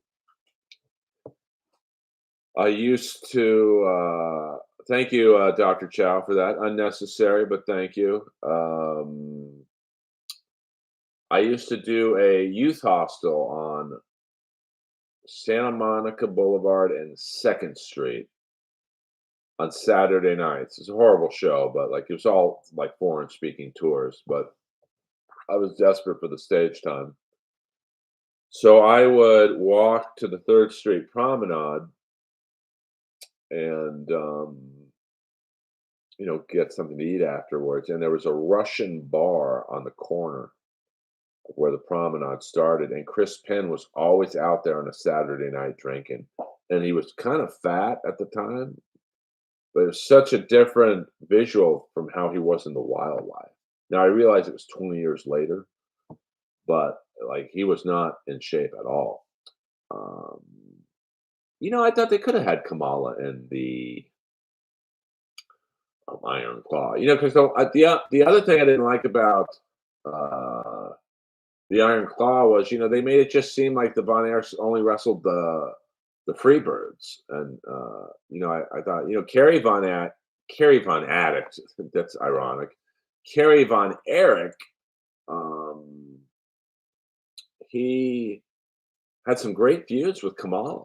So I thought they could have, not that the movie was good or bad based on Kamala being in it, but I thought, you could have had some more involvement from characters of that era, Gino Hernandez, the gentleman Chris Adams, Iceman King Parsons, Kamala, Ultimate Warrior when he was Dingo Warrior. I think Scott Hall was there when he was the Diamond Stud. The Undertaker was Big Red. And not that it's a wrestling documentary, but I just thought there could have been a few more wrestling scenes with different people. Tripoli came close to touching Red Bar. Yes, he did. I don't really listen to Red Bar. I don't really listen to anyone a lot, so I don't know what the feud was there. I think Red Bar went after him, said something about Tripoli's kids or something. Yes, good point, William. Uh, I mean, but the Wildlife. What a great cast! You bring up those two names. You had Nancy Wilson, Hart Bachner, Leah Thompson, Eric Stoltz, Kevin Peter Hall, the Predator, played the strip club bouncer. You had Michael Bowen, the bad guy from Valley Girl, Angel Salazar from Scarface, Comedy Store paid regular. Uh, Dean Devlin, who played the liquor store clerk, who went on to become a huge director.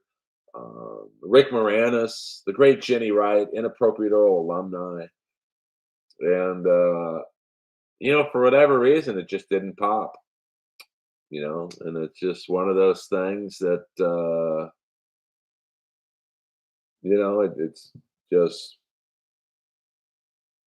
you know it's weird. Just didn't hit. Um, Charlie was into that Mexican brown. Yeah. Oh, Randy, not Randy. Yeah, Randy Quaid was in it. Elon Mitchell Smith. Like just an amazing cast. Who would you cast as Kamala? I mean, I don't know. There's not really. Probably Faison Love, to be honest with you. He's about the only one that heavy set black actor. I mean, I'm on a gag order on Leslie. I can't say anything. Got to go study NFL mock drafts. Get it, Dr. Chow. Thank you, the Steeler love. They snuck in there. Go Mason Rudolph. Fuck yeah. What up, Spurg Snake? Yeah, Spurg, you are running late, to be honest with you. Just a tad late, yes. Nice to see a lot of the same chatters in the other podcast. Howdy. Hello, Pam, I am. Yes, this is it's not a dabble versus free land, but we talk a lot about other stuff. Yes, I did get monetized. Thank you. David Lucas could play him. He's big and black, but he's not a big enough comic, or he's not a big enough name. Like you're going to need someone like Faison Love. I mean, David Lucas could play him. I mean, but uh, Wildlife was a great movie, man. A great soundtrack. Eddie Van Halen did the whole thing, just instrumentals.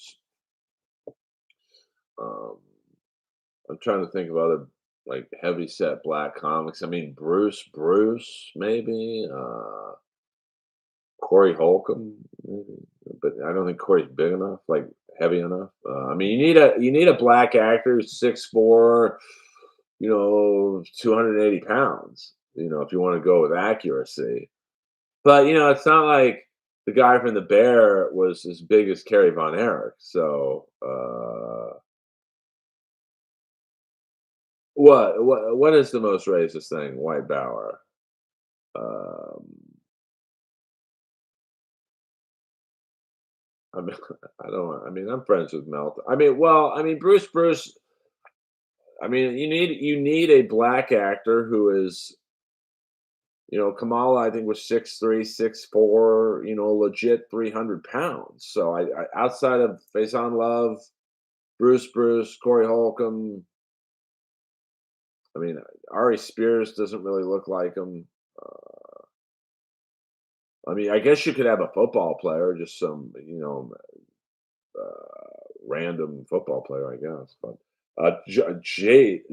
Days, Jordan Land, another $5, Jordan, out of control.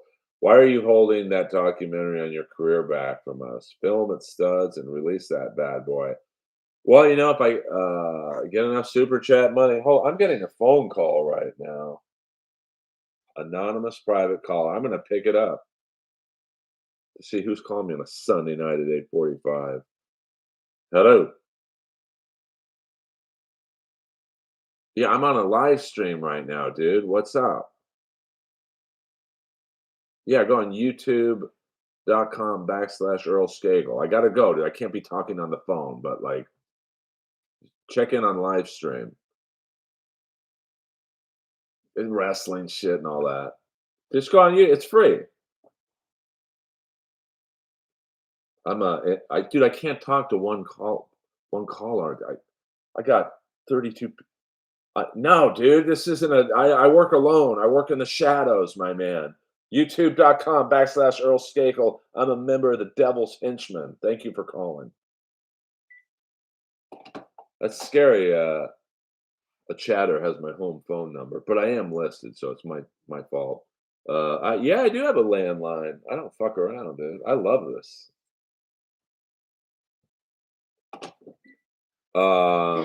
Let me see. I don't want to miss any chance. Well, I mean, Jordan, I am. The documentary's been filmed. It's not just filming the stand up, which is tough to get a place to like let you run amok. Um, Jordan, stop it. $5 says the phone call was Patty Please or Smooth Cheeks. Well, let me see the number here. I don't think you can. It's anonymous. Hold on. Can't. It's anonymous. Uh, White Bauer. Not sure if I should answer that. That was awesome. Thank you guys. Thank you, Jordan. Thank you, White Bauer, and all the people who've donated so far. This is the little stream that could. And don't think of it as a donation, as William Zoom would say. This is a tip jar.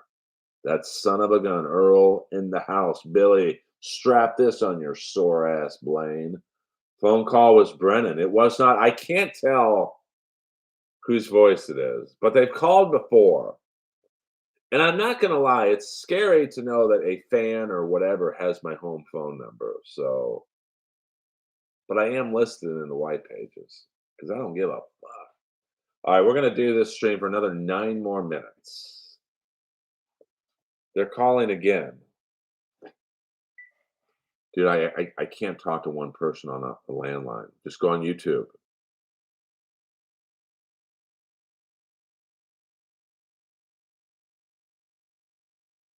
Okay, this guy who let's see, I like the swerve you did that. I like the swerve. I appreciate that, dude. But I normally if I had 2 people in the chat, I'd talk to you, but I can't be rude to the fans. But I can't do that, dude. It's like I don't I can't have a co-host. Dude. Like, I work alone. I work in the shadows. I'm gonna hang up, but I'm hanging up in a nice way. I love you too, dude. He said, "I'm not a fan. I'm a super fan." Hey, I'll take it. Earl has made more money tonight than he did for the last 15 years of comedy. Pretty much. I'm not sure how much I've made, but I mean, probably $100. Hey, $100 for 2 hours of work, that's 25 bucks. Um, was it really Juan Crochet? It was not Juan Crochet. Days with Jordan the Lion, $5. Is the RNC looking for you to run for president? Well, ever since RFK Jr. was found on the Epstein fight logs,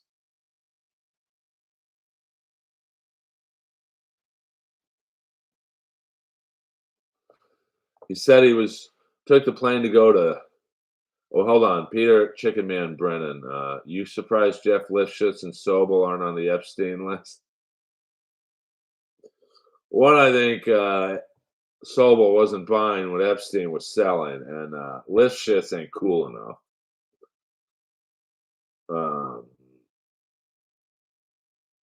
so there you go. So yeah, RFK Jr. said he took it to fly to North Dakota to go fossil hunting. Okay. Um, and I love how Bill Clinton said he was only on it for humanitarian reasons. Like what? All the planes in the world, and you end up on the same plane 4 times. It services underage girls.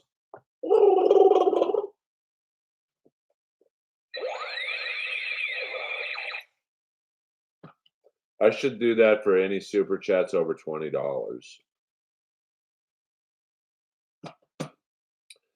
We have 7 more minutes to go before I call the chat and walk Lois. I mean, I'm independent if you really want to know, to be honest with you. Um, I believe both parties are full of shit. Um, can you imagine if you're a pedophile and you weren't on the Epstein flight log? So you kind of feel left out. Like, what about me? I like to fuck kids too. White Bauer, independent doesn't mean liberal, Earl. Well, I mean, I really am down the middle. Like, I mean, I don't like to talk politics in chat because, then you piss off half of your audience or whatever. But, it's just like both sides are full of shit. Like, look at the Epstein situation. You got pictures with Clinton and Epstein. You got video of Trump and Epstein, and both sides are saying, "Well, see, he's a pedophile. He's a sexual, Me Too, whatever." And, well, how about the other guy? He's one too. No, no, I mean, I'm actually, if you put a gun to my head and said, "You have to pick what side you lean on," I would say I lean more to the right because of where I have my money in the stock market, but, look at the stock market now under Biden, it's at an all-time high, so maybe I lean to the left. West Hollywood, Jew, Kennedy. No, I'm not rich, Peter Skywalker. If I was rich, I wouldn't be doing a stream for super chats. Hello. Um, rich to me is Russell Peters. Rich to me is Matt Rife playing sold out theaters. I don't think you'll ever see Russell Peters doing a live stream asking for super chats. Like, but I'm not doing so I like talking to the fans and interacting, and I'll be honest with you, my goal with these streams and any super chat money that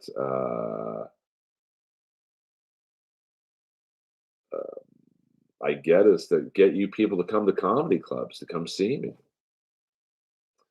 I won't do the road unless I think the club's going to sell out.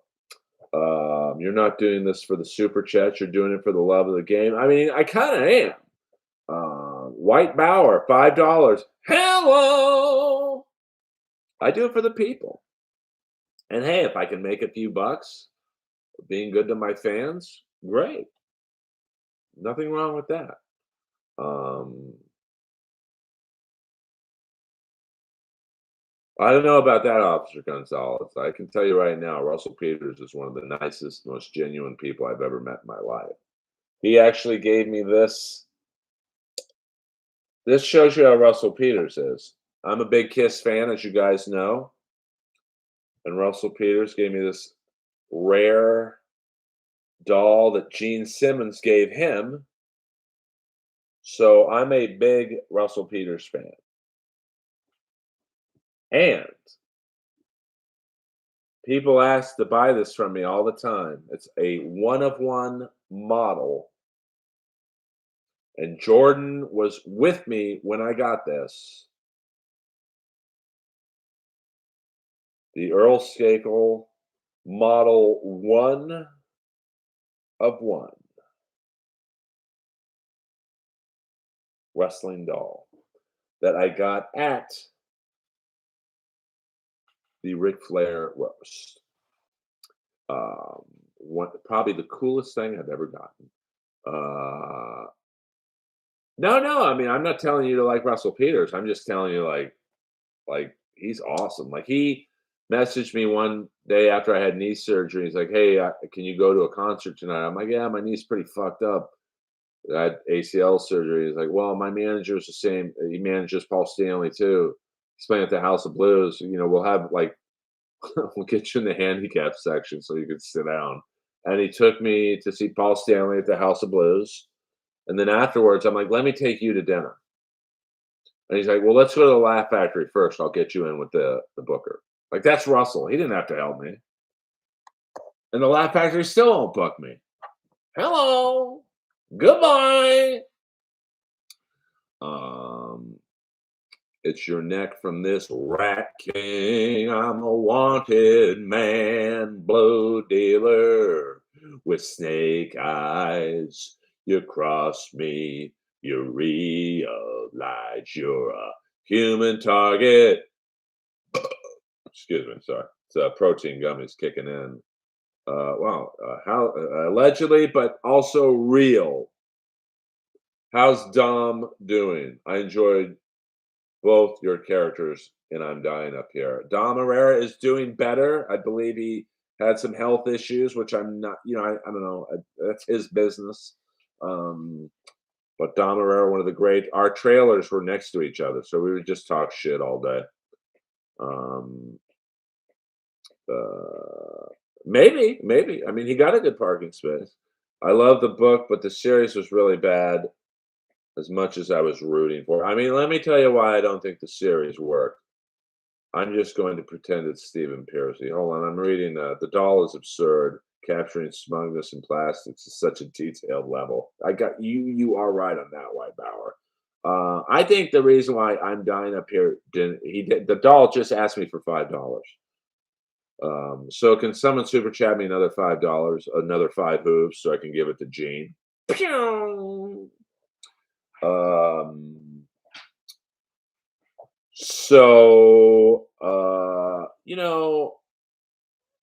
I think, the number one complaint I got when I'm dying up here was, well, it's not that funny.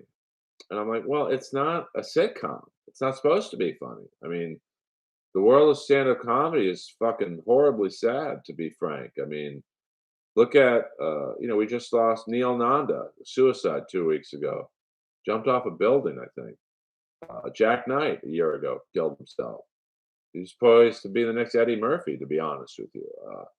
Ralphie May basically was a slow suicide, eating yourself to death. And so it's not a happy world, to be honest with you. Um, I don't know why it didn't do better. It's really one of the great mysteries when you have. Let's see, I'm getting all these weird top chat, live chat. Um, yeah, I don't know why it didn't do better. Like it's we had good lead-ins. I think the first season we followed. What's that thing? David Lynch thing. That series, Strange Things, or what's that David Lynch TV show? Stranger Things, or 29 Palms, or something. What is it? I'm drawing a blank, but like, that was a good lead in. And then the season two was Ray Donovan. Yeah, Twin Peaks. Thank you, Gramerson fan. I thought Santino was great in that White Hour. I mean, the end scene in the season two when we're all in the diner and he's has basically a one-on-one scene with Melissa Leo, who's a fucking Oscar-winning actress. Like, he held his own. I just think that I don't know. I mean, it's really one of the great mysteries to me of a TV show that you got an Oscar-winning actress as the lead, and the cameos were awesome. Rick Overton, Andy Kendler, Alfred Molina, and then you look at the actors who were in it. Ari Grainer works. Jake Lacey was the bad guy on White Lotus. You know, and then you look at the comics who were in it. Al Madrigal's a great comic. Eric Griffin's a great comic. Santino's a great comic. I mean, I'm not going to say I'm a great comic, but I'm pretty funny. And, Dave Flabat was the writer. Like, he just wrote and produced, I think, Tulsa King for Stallone. I disagree with you there, White Power. And it's not even like I'm great friends with Santino. Uh, I thought, he was playing a comic. So I think he did great. Peter Skywalker, I met Gene Simmons once when he was doing a thing at a mall. Not sure why, but I started doing the MC Hammer dance when I got to him. He wasn't impressed. He told me to have more respect for myself. You know, that sounds like something Gene would say. Uh, oh yeah, I mean, like one of my favorite one season shows. I think I've talked about it on here. Was Smith with Ray Liotta and The Inside, which was on Fox, which was about I think Rachel Nichols was like a female profiler of serial killers. Great. Just didn't work. Script was really bad. They wrote it to attract 16-year-olds when they should have gone after old men and old men only.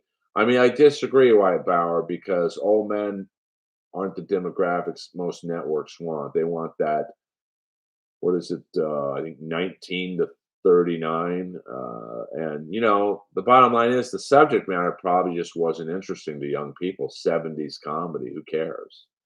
Like, to me, it's interesting because it's like, it's I grew up watching 70s comedy. Um,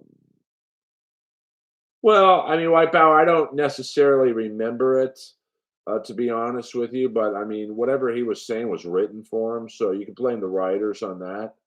Um, yeah, networks do suck. I mean, uh, and I thought the billboards were a little not misleading, but I remember the main billboards, at least in LA. I'll assume they were like this everywhere else. Was a white background with the comic passed out at the bottom of the mic stand, so you don't know.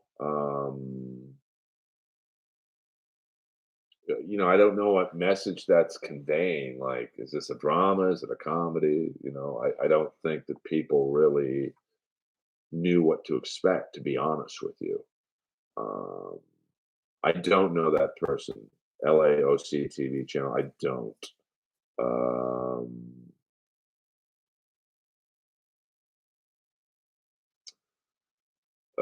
I mean, if I were, I mean, I don't blame the write. Well, I love the writers on season two. They brought in Brendan Lynch, who's a brilliant, very dry, very dark stand-up comic who I love. I don't think Jim Carrey had a lot to do with the show, to be honest with you. It was just his name. And you should blame Showtime, not HBO. Um, I mean, this goes to show you what the mindset was like on the set. Uh, Dave Labat came up to me because I wasn't in a lot of the show, to be honest, but like everyone loved me on the set. So Dave Labat said, "Listen, I wrote you a scene because I know everyone loves you, and we want to get you more screen time, but it's just tough because everyone it's only an hour show, so everyone's gonna get their shine." And um, it's like I wrote a scene where Ari Grainer's character Cassie is so desperate she fucks you. And she said, but the network said we can't do it because they don't want her to be portrayed like that. But that's how 70s comedy was. Women were totally, female comics were totally abused like that. So I think that, you know, that would have been a fun scene for me to shoot, but what can you do? And this was right in the middle of the Harvey Weinstein stuff. So I could see a network going, we don't know about that. But that's the reality of how 70s, ask Elaine Boozler, or, you know, the few female comics that were in the 70s, ask, Phyllis Diller and, Rona Barrett. I don't know, was it Rona Barrett or Ruth Buzzy? Not Rona Barrett, Ruth Buzzy. How much sexual harassment they probably faced? When I saw Nick Wayne spraying down the table with lighter fluid, I thought of your XPW experience. Yeah, I mean that, but you could tell going back to wrestling and that's the lighter fluid that XPW should have used. Like, where it stays lit for a second and then it dies out. I think the lighter fluid that I got Masada for his stunt was oil based, which is the last thing you want in a lighter fluid pro wrestling stunt, because oil based fire ain't gonna go out. But that ain't my problem. I didn't go to the last XPW show. I mean, I love XPW, but their matches are a little one note. The last wrestling card I was at was Andrade against Joey Janela.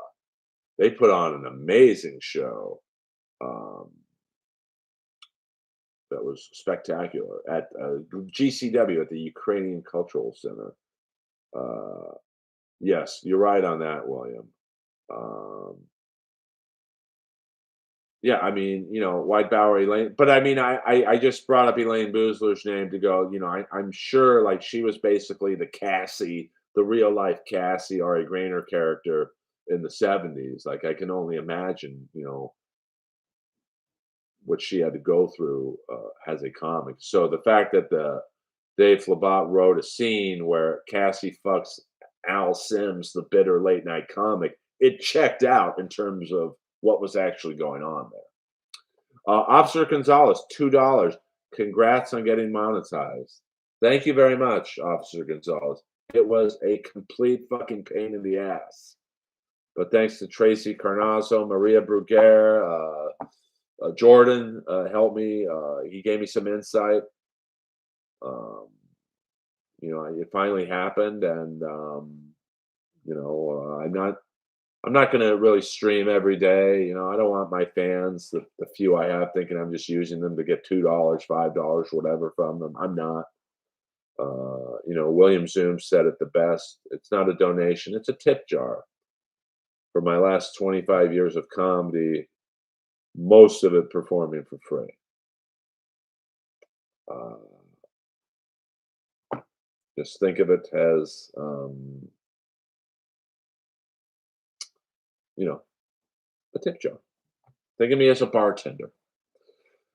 Allegedly, but also real. You're doing very.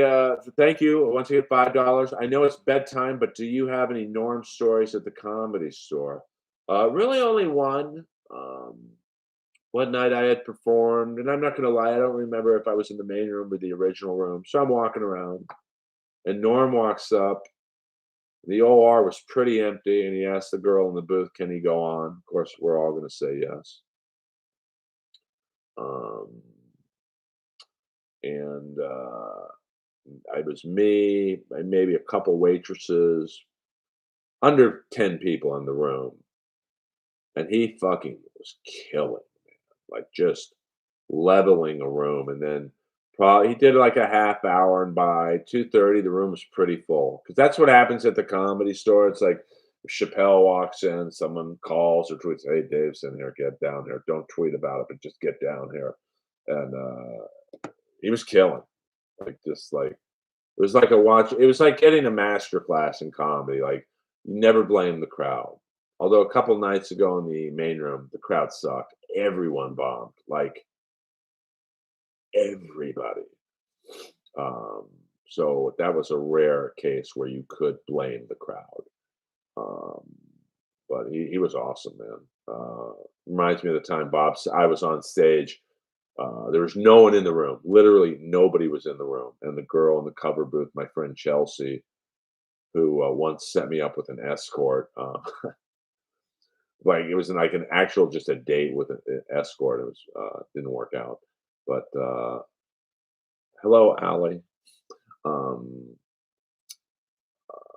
she's like, "Hey, you're up next, but there's no one in the room. Like, do you want to go up? If you don't, I get to go home." I'm like, "Listen, I know it's a pain in the ass, but I have to go up and just get the words out to hear them on a microphone. Uh, you know, just to hear. It's like, okay, that's cool. I'll just read a book or something."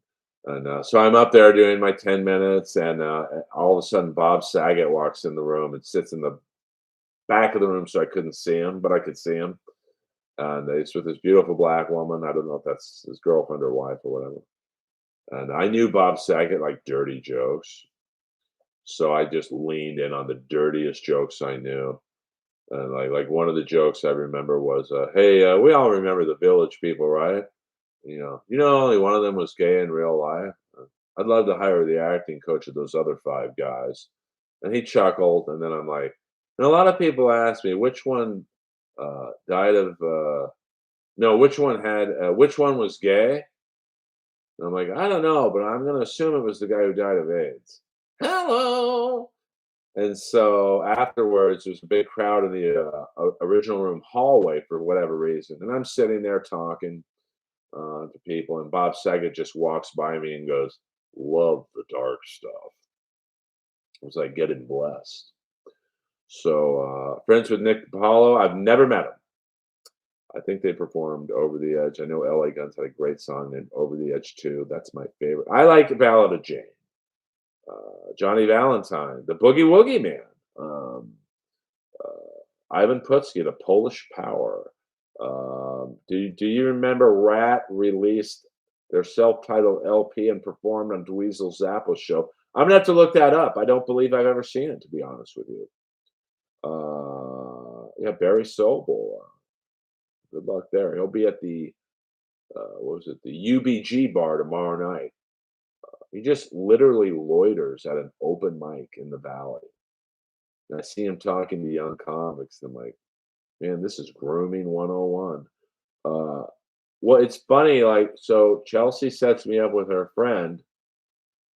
Oh, my bad, my bad. White Bauer. Um, so my friend Chelsea sets me up with this beautiful girl. She's an artist and all that. The day went okay. I was a little off my game because it was the first date after me and Chandler had stopped seeing each other. So, I probably shouldn't have been on the date at that time, but let's get back in the game, I suppose. And it's just a weird vibe the whole night. And so the next day, Chelsea and her husband Steven were like, "Hey, how was it? Allie's hot, right?" I'm like, "Yes, it's beautiful, but I gotta be honest with you, like the whole time, I just felt like she thought she was on the clock." And she's like, "Oh yeah, she used to be an escort." I'm like, "Oh, cool.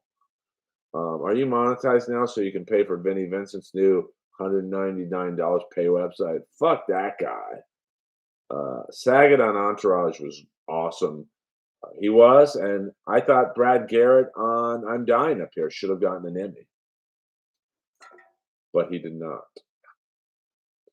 So, you know, uh, yeah, that's Vinnie Vincent. He's out of control, dude. Although I thought it would have been cool if he came out at the Hollywood Bowl show, or at least the last New York show, and played "Lick It Up."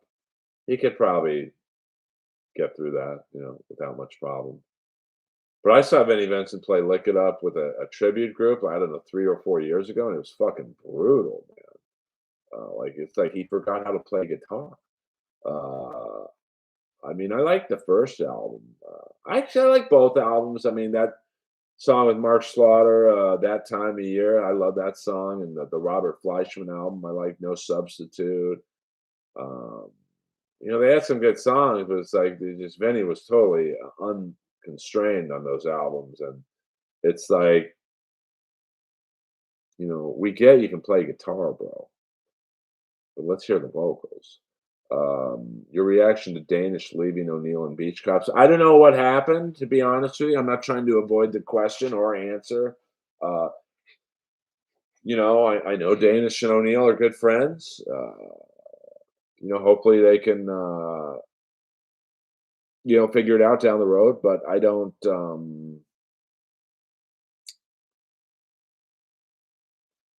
I don't know. I mean, comedy's tough on friendships. You do like I'm sure Trey Parker and Matt Stone had pockets of like, in and out of being friends. Paul and Gene, same thing. So, um, time hasn't been kind to him. Mark ended up being right. Yeah, I mean, Benny's definitely struggling. Allegedly, but also not real. Hey, remember that time I asked you about Norm and you told us about Saget? But I told you about Norm.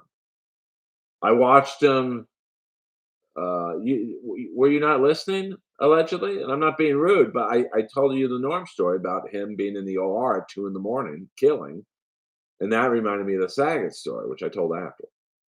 Arcade was so good. Yes, they were, Peter Skywalker. They just came out at the wrong time, to be honest with you. Um, then he wasted his practice time putting dogs into Tupperware. I mean, there's still a documentary to be made about Vinnie Vincent. Rumor has it Danish left Beach Cops to focus on new directing career of your documentary. Well, I hope not, because O'Neill's on it, so I don't want any problems. Classic baseline. Christine 16, a plaster caster, I think, is his best baseline. Grab a hold of me faster. If you wanna see my love, just ask her, ask her. Um, I blame Ari. Neat. Allegedly, it was funny. I get you. The only ship that won't float. Partnership. Yeah, I mean, pretty much, William. White Lion. Vito brought a great guitar player. I mean, there were some fantastic guitar players out of the 80s. Warren DeMartini, Vito Bratta, Jakey Lee, George Lynch, Jeff LaBar. Remember 9 minutes super chat, Skakel? Stay a while. More, pal. Thank you, White Power. Yes. All right. We are at 2:19. We're going to end the stream at 2:30 on the nose. I appreciate all of you who tipped the tip jar, not donated. Um, well, and I shouldn't, I'm probably never going to do this, so I can tell it now in this stream. So we got 10 more minutes. Um, the opening shot of my documentary was me opening up the box set to an empty box set. Like, what the fuck? And then the next shot is me knocking on Benny Vincent's door. But where's my fucking tapes, brother? And then I interview him. But I remember one of his managers, and he goes through managers like nobody's business. Was like, "Hey, Benny will do your podcast for 20 grand." I'm like, what? No one pays to be on podcast or gets paid to be on podcast. Oh, I love Cry No More. I can sing a little Cry No More if you want, but I've got to commit it to memory. I heard the news, they told me on a Sunday. Open my eyes, the skies, they turn to gray. I count the years that go so slowly by me. Will I ever see you again? Ooh, so lonely. Ooh, so lonely. When I was young, my mama always told me to speak the truth and never tell a lie. And then I forgot the rest. But that's pretty good. That's pretty good. I can't. I don't know. Though. I don't want to do Stephen Piercy injustice, but yes, this is not the Dabble verse. This is the Earl verse, bitch. You would have to put that money in escrow. Well, I'm trying to can make the time stand still. I will survive the treason. No reason to be. I'm not. I'm off. Thank you, Peter Skywalker. $5 for singing most of the arcade song "Cry No More." I'll give you a little bonus since you didn't have to pay for that, Peter, but I appreciate it. See, I'm telling people not to pay me. That's not how super chats work. What is that? The first song on the album? Years in the past haven't been so good to me. I'm a poor. What's that song? Hold on, I gotta look up the first album by Arcade. I'm a one man operation, so sorry. I'm doing this. Poor cheap trash with an 8-foot social disease. I'm gonna turn this mother cause there's no surprise. Cause I get what they want, do everything to pay the price. You know, I'm dancing with the angels. I'm walking on the clouds. I'm never gonna hit the ground. You know why I fly so high. See me hit the tracks. You're never leave and you're never alone. Believe in the truth and you're always home. That's all I remember. That's I forget the name of the song to be honest with you. Hold on, I gotta turn the lights on. I can't see in the dark. Arlene Band. Let's see. Nothing to lose. No, it's not. Let me see what that. It's killing me. The name of the first song. All right. Dancing with the Angels. Nothing to lose. Great song. Calm before the storm. Cry no more. Screaming SOS. Never going home. Messed up world. All shook up. So good, so bad. How could something so good turn out so bad? Make you so sad. I knew I'd understand if I could break through the tears I've cried through the years. It's great, Stephen Piercy. If he sings clip 5, I'm sending video of this to Stephen Piercy. I'll sing clip 5 if you want to send this to Ben Romans on Instagram. All right, you guys ready? Give me a countdown. We'll end with this. I'll sing a little bit of the click 5 song, Just the Girl. I'm gonna need 5, 4, 3, 2, 1 in the chat to end the first monetized stream of my life. I appreciate everyone. Stranger in a Strange Land. Isn't that an Ace Frehley song? Um, so, all right, here we go. When I see, well, that's cheating, Pooter. I need a 4. and we'll end the chat with me singing the Click Five song, "Just the Girl." I need to see a three. Come on, people. I'm not asking for money, just numbers. I need to see a two. And at the end of me singing, I'm going to end the chat. All right, White Bauer and William tied for three. Need a two. All right, here we go. Here we go. Here we go. Now I'm not looking at anything. Here's my iPad. I'm shutting my iPad. Shutting my iPad. Now, if you think I do a good song, maybe tip a few bones, but not necessary. I feel like David Chandler. You're really going for it allegedly, but $2. So here we go. One, two, and a three, and a four, and a five. She's cold and she's cruel, but she knows what she's doing. Do, do, do, do, do, do, do, do. She pushed me in the pool at her high school reunion. Do, do, do, do, do, do, do, do. She laughs at my dreams, but I dream about her laughter. Do, do, do, do, do, do, do, do. Here comes the high note. Strange as it seems, she's the one I'm after. Drummer countdown. Two, three, four. Cause she's bittersweet. She knocks me off of my feet, but I can't help say what knowing anyone else. She's a mystery. She's too much for me, but I keep coming back for more. She's just the girl I'm looking for. She can't keep a secret for more than an hour.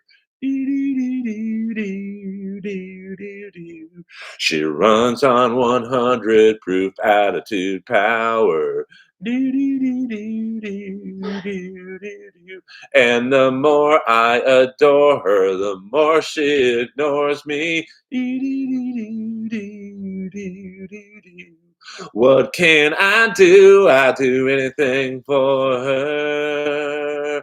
Cause she's bittersweet. She knocks me off of my feet. And I can't help tell when no one, anybody else. She's a mystery. She's too much for me. But I keep coming back for more. She's just the girl I'm looking for. Just the girl I'm looking for. Thank you to Allegedly for $2. Peter Skywalker for $1.99. If Jackson 5 took as long to start a song like Earl does, it's hard to blame Joe Jackson, isn't it? Joe Jackson, the singer, or Joe Jackson, the father? I mean, Joe Jackson, the guy who's saying, "Is she really going out with him?" Peter Skywalker, $2. Ashley Parker Angel, let you go. And I'll give you a bonus for you guys for the last minute donations. The Click Five also sang a song written for them by Paul Stanley with Elliot Easton from the Cars on the guitar solo called Angel and You, Devil and Me. Now, I might have to look up the lyrics for this one just because now I'm not going to have to do it long because I will remember most of the song, but this is just a little primer for me. Angel, hold on here. I get all these texts now. Come on, man. I'm trying to work here. Angel in you, devil in me. Lyrics. Uh, no, click five. Hold on. This is tough when you're a one man operation, man. It's tough. Hold on. Just give me 2 seconds. Hold on. Allegedly, I can't do everything. All right, hold on, man. Hold on. Allegedly, give us some Sadakoy for Brody. I don't know what that means. Allegedly, but also real. Hold on. Click. Hold on. Hold on. Let me turn the lights on, man.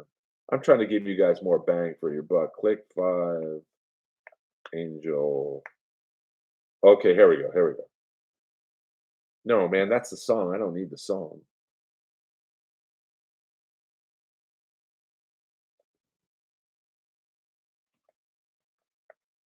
Hold on. Sorry about the quietness. Sorry about the quiet.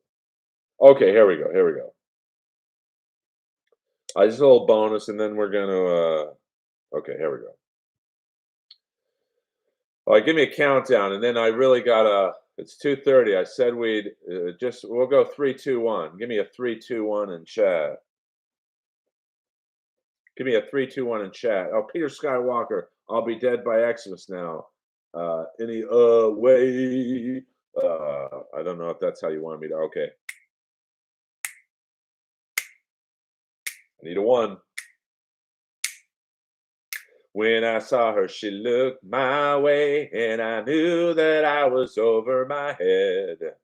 Ruby lips, a smile so sweet, with a rude attitude that could knock me dead. Suddenly, I heard a voice when she called my name. Suddenly, I knew my life was gonna change. Well, she's harder than hell, and she's cool as they come, and she's smart and she's wild, all rolled into one. Yeah, you say I'm the guy that you wish you could be. It's not easy to see that she's an angel to you, but she's a devil to me. All my friends say you lucky guy. Everybody wants to stand in your place. And so I give it another try. I'm not sure how much more my poor heart can take. Suddenly, I feel the blood pump around my brain. Suddenly, I grab my bat and I'm back in the game. All right, that's it, guys. That's Earl Skakel singing the Click Five. I try and give you more bang for the buck. I love the Click Five. Well, she's hotter than hell, and she's cool as they come, and she's smart and she's wild, all rolled into one. Yeah, you say I'm the guy that you wish you could be. It's not easy to see that she's an angel to you, but she's a devil to me. I don't know what to do. I don't know what to say, because no one knows what she puts me through anyway. That bitch. Oh, sorry, that was an added lyric.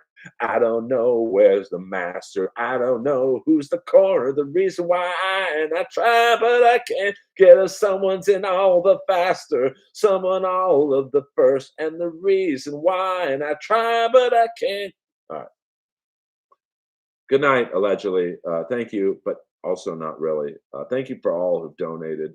Uh, well, we never got to the karaoke part. The date ended early, but then she gave me like a really nice kiss. So thank you very much. If you guys, this Sunday night will be my flagship stream. Yes, you're right on that, William. Um, 7 p.m.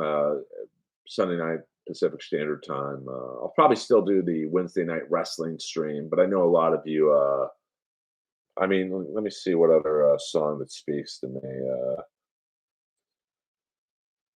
Well, I don't want to. I don't want to shoot my wad the whole night, but thank you, Peter Skywalker, and thank you, Sean Odell. Yeah, Lois is probably wishing her head was chopped off right now. But thank you guys for my first monetized stream, um, and check back in. Sometimes I'll just do a random stream in the morning, not too early because I don't get up. Yes, the first kiss is free. Everything else is on the clock. But she like it was really weird. Like I could tell she wasn't into me, like that much. But then she gave me like a really nice kiss goodbye, and then I haven't seen her since. So there you go. Um, and Peter Skywalker, who's gonna hold you when I'm gone? I knew you'd understand. You know what? Let me give you a little bonus. Okay, just a little bonus. And if you guys need to cool it, no, man, I don't want the song. I can't play the song. Hold on. Hold on. Just a little bit more. Okay. I'm so happy to be monetized. I'm giving you guys some bonus Earl karaoke. Lyrics. Okay, here we go. Oh man, they're all giving me the lyrics. I don't want the fucking lyrics. I do want the lyrics. Hold on, man. Man, this is some bullshit. Peter Skywalker nailed it. Okay. Hold on, hold on. I'm not trying to milk this for money. I understand you guys, the super chat world is limited in funds. I'm just trying to give you more bang for your buck. Lyrics. Hold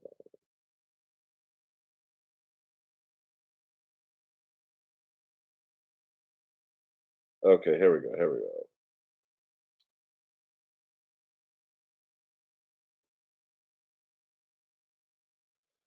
Wait, this ain't. I'm gonna try and see if I can remember the lyrics. I thought I heard you in the rain the other night as I walked away. Like, oh man, hold on, man. I'm trying, man. I'm trying. This is not the way I wanted to end the stream. Pure C when I'm gone. Okay. I just need a little refresher. I need a refresher.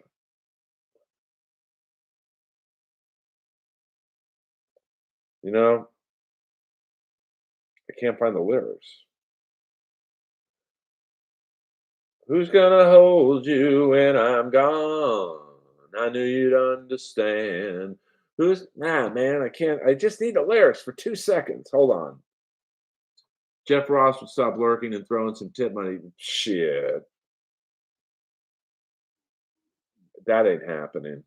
Arcade A2. Who's gonna hold you when I'm gone? Lyrics. I know. I did. I'm sorry. I can't find the lyrics, man. Hold on. Let me go on YouTube and turn the sound down. Sorry, guys. I mean, this is no one's super chatting me while I'm doing this. That's not reverse psychology either. And then gone lyrics. Okay, I think I found it. Okay, there we go. Oh, I'm sure he is lurking. Hey, Jeff Ross, if you're lurking, fuck you. All right, here we go. Here we go. I can't play it because any super chats going to Virgil tonight. No, all super chats are going to Daddy right now. Hold on. I thought I heard you in the rain the other night when I was away. Through the window and in the dark, just you and me in the park. When you were cold, I kept you warm. I never wanted to let you go. We had a reason, we had a time to hold each other through the night, yeah. Who's gonna hold you when you were scared? I was always there. You never wanted to let me know. To be together all the time, to hold each other through the night, yeah. Who's gonna hold you when I'm gone? I couldn't tell you now.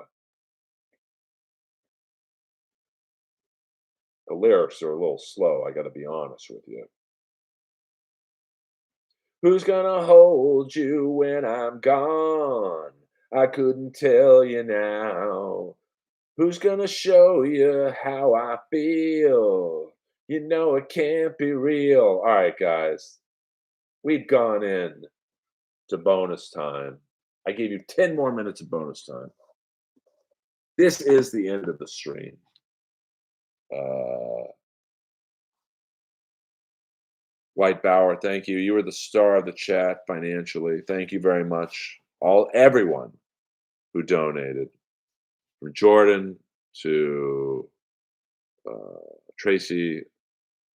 And I'll give you one more bonus. I'll give you the newest joke I've written. See, I like to give more than I get. Actually, I'll give you the three newest jokes I've written because they're all pretty short.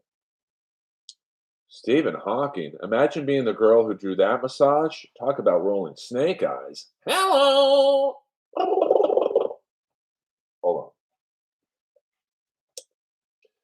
Bill Clinton said he was on Jeffrey Epstein's plane for humanitarian reasons only. Of all the planes in the world, you just happened to end up on that one 4 times?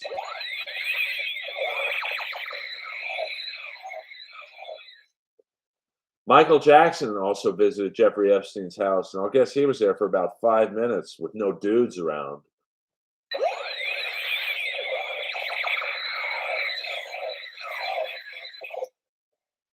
I mean, can you imagine how awkward that meeting was? And like Michael Jackson walks into Jeffrey Epstein's Palm Beach house, probably 100 naked 15-year-olds, girls, and he just looks at Jeffrey and goes, "Hey, where's the dick?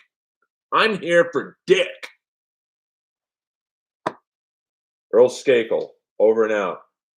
I love you all.